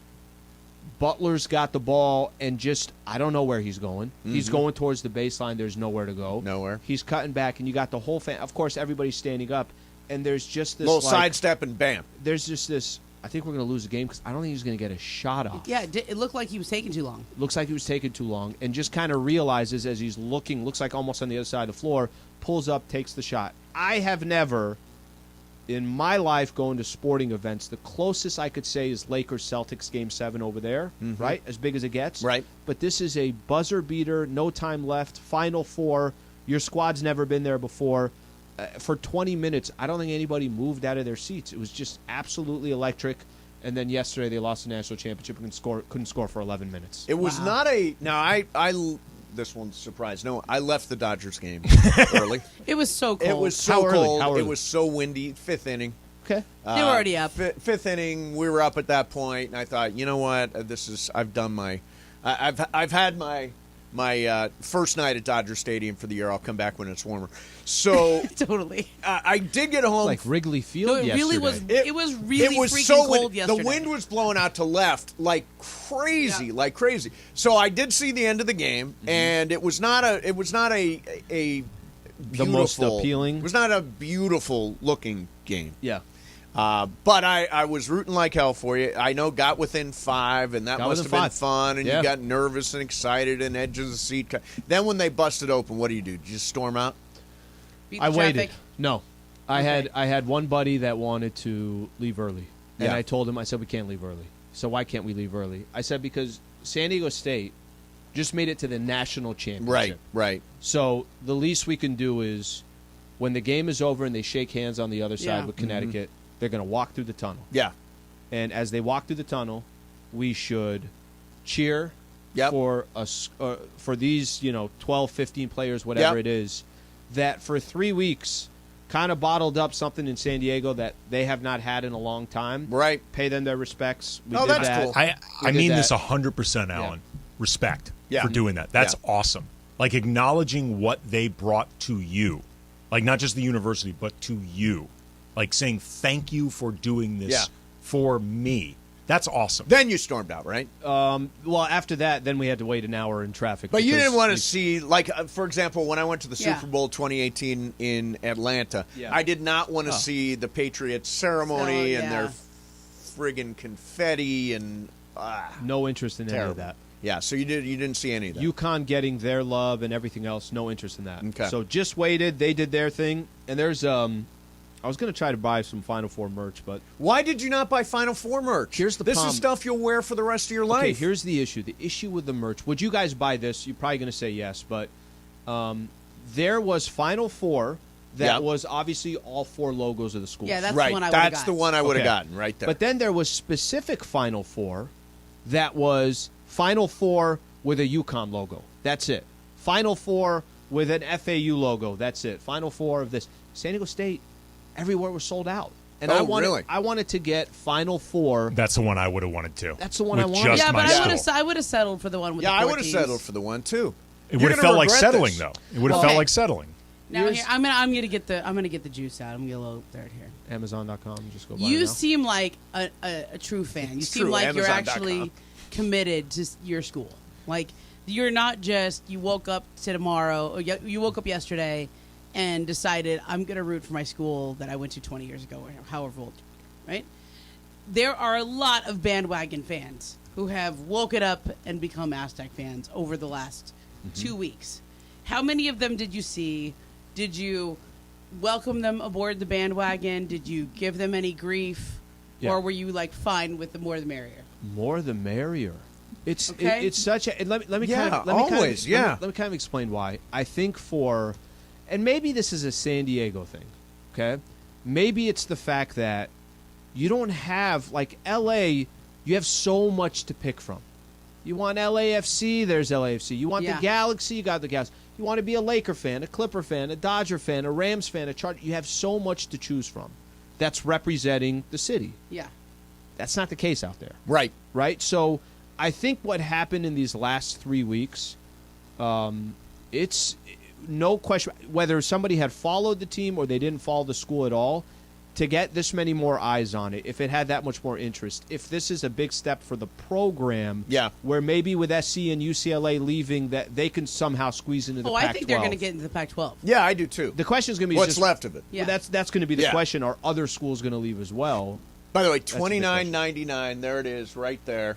Already found it. San Diego State Final Four on Amazon. Of course, yeah. My Everything designer, was extra Amazon. large too. I'm like, what am I going to do with this? Yeah, It's perfect. So, okay, so I'm through, and you flew out in the middle of the night, and you got here, and you're a gamer, and you're a grinder. I've only done that once in my life, which was after the 2018 Super Bowl, when I flew back and was on the air the next day, and in a miserable mood. So, and you seem cheerful, and you're happy to have gotten where you got, and all that stuff. And now you got a shirt. So then I'm driving around, and I hear Emily taking shots. Yeah, she came back. At Mason and Ireland, specifically yesterday's show, and the shot was we talked about food because apparently the Travis and Sliwa show has licensed and trademarked the conversation about food in radio. Is it just at this station or all stations? I think just this station. I don't hear your lie of the day yet, so I think this is all truth. That this is Travis and Sliwa's lane, and you guys are in the lane. So am I not allowed to talk about food? Is that no? You can talk about dieting, but you can't talk about food. Wait, nope, I don't agree with this. Yeah, I don't either. I have been on the Mason and Ireland show for a good 10 years. Yeah. And we have always talked about food. Yeah, we always long talked about before food. you were a twinkle in anybody's eye. Yeah, and literally before you were a twinkle in anybody's eye. I mean, long before you were even a sales guy here. Mason, I have heard your order at McDonald's when you were living in New York. It's true. So many times. I play the Pepe sound. I've heard the story before. Again. Well, let me put it this way. What's my order? We heard the story before, guys. I've heard it so many times. I think I know it. What is my McDonald's order from Fridays when I got stoned in New York City? Okay, you used to get the 2 hot apple pie turnovers, and you get a vanilla caramel sundae. And then you would also I forget what the other part of it was. But there was something with the caramel sundae and the vanilla and the apple turnovers. It's two Big Macs, 2 Big Macs, chicken McNuggets, extra hot mustard sauce, large fries, caramel sundae, and hot apple pie. Hello, how are you today? Good, man. How are you? I am not. Don't play my Starbucks order. Got but then you dip reduced the caramel sundae. You dip the hot apple pie in the caramel sundae. So 3 Trenta iced he's just passion playing teas. randomly my Starbucks order. So, Em, that's drinks, not food. Why do you think you own the rights to food? So when people call into your show, they don't because you don't we allow don't it. take right. It's not that we don't allow it. It's that Bergman doesn't allow it. But people call in and they're like, "Oh, here's my In-N-Out order," and then they could proceed with what they're You talking guys about. are So, completely cool talking food, and I Right. look to Travis in particular for food stuff. He's an expert. Right. But it does not preclude us from doing food stuff. I think you have to reference. You have to cite your sources and go back to the Travis and As Sliwa far as show. who started this, when, whatever, Yeah. who owns the food lane, how long have you and John been doing your show? 30 years. You've been doing the show longer than Emily's been alive. It's true.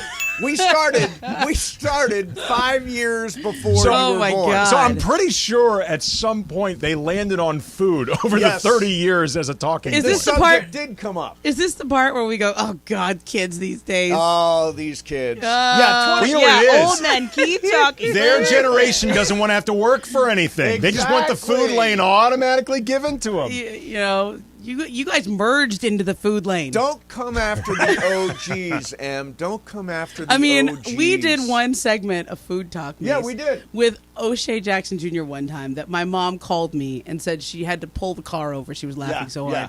It was like our comfort food, stoner food was. Yeah, right. Oh, my God. And yet O'Shea didn't know in that moment that he was infringing on Emily's Emily. lane. We had attorneys reach out. Jacob and Ronnie. O'Shea doesn't defend understand the trademark. O'Shea's been summoned. He has no idea Oh, why. my God. Didn't you have a store? What was your Uber Eats or is it DoorDash? What did you used to use? Grubhub. Yeah. Didn't you have a story where you would get just like Donuts. Reese's? No, By the way, wasn't it just Reese's peanut butter I cups? ordered Reese's peanut butter cups from Uber Eats, where I would say, go. The 7-Eleven was about 2 blocks away, and I was like, I'm so stoned. So you go Uber Eats, and you say, yeah, I just want 2 4-packs of peanut butter cups. Seriously, Emily? This has been going on for a long time. The delivery fee, I can only imagine. Oh, the delivery fee was obviously more expensive than the peanut butter. Sorry, we're innovating. Sorry that we were adding on to your thing. I guess what we're saying is we all have our lanes, and I think maybe we should just stick in our lanes. Okay, you stick with food. We'll do sports. Man, you just came on the freeway. Calm down. We've been on our You just got a driver's license. Yeah, exactly. All right, she's getting her permit. Getting her permit. She's almost at the driver's license. All right, Provisional. Super Crosstalk is powered by In-N-Out Burger. That's what a hamburger is all about. Mason and Ireland coming up next.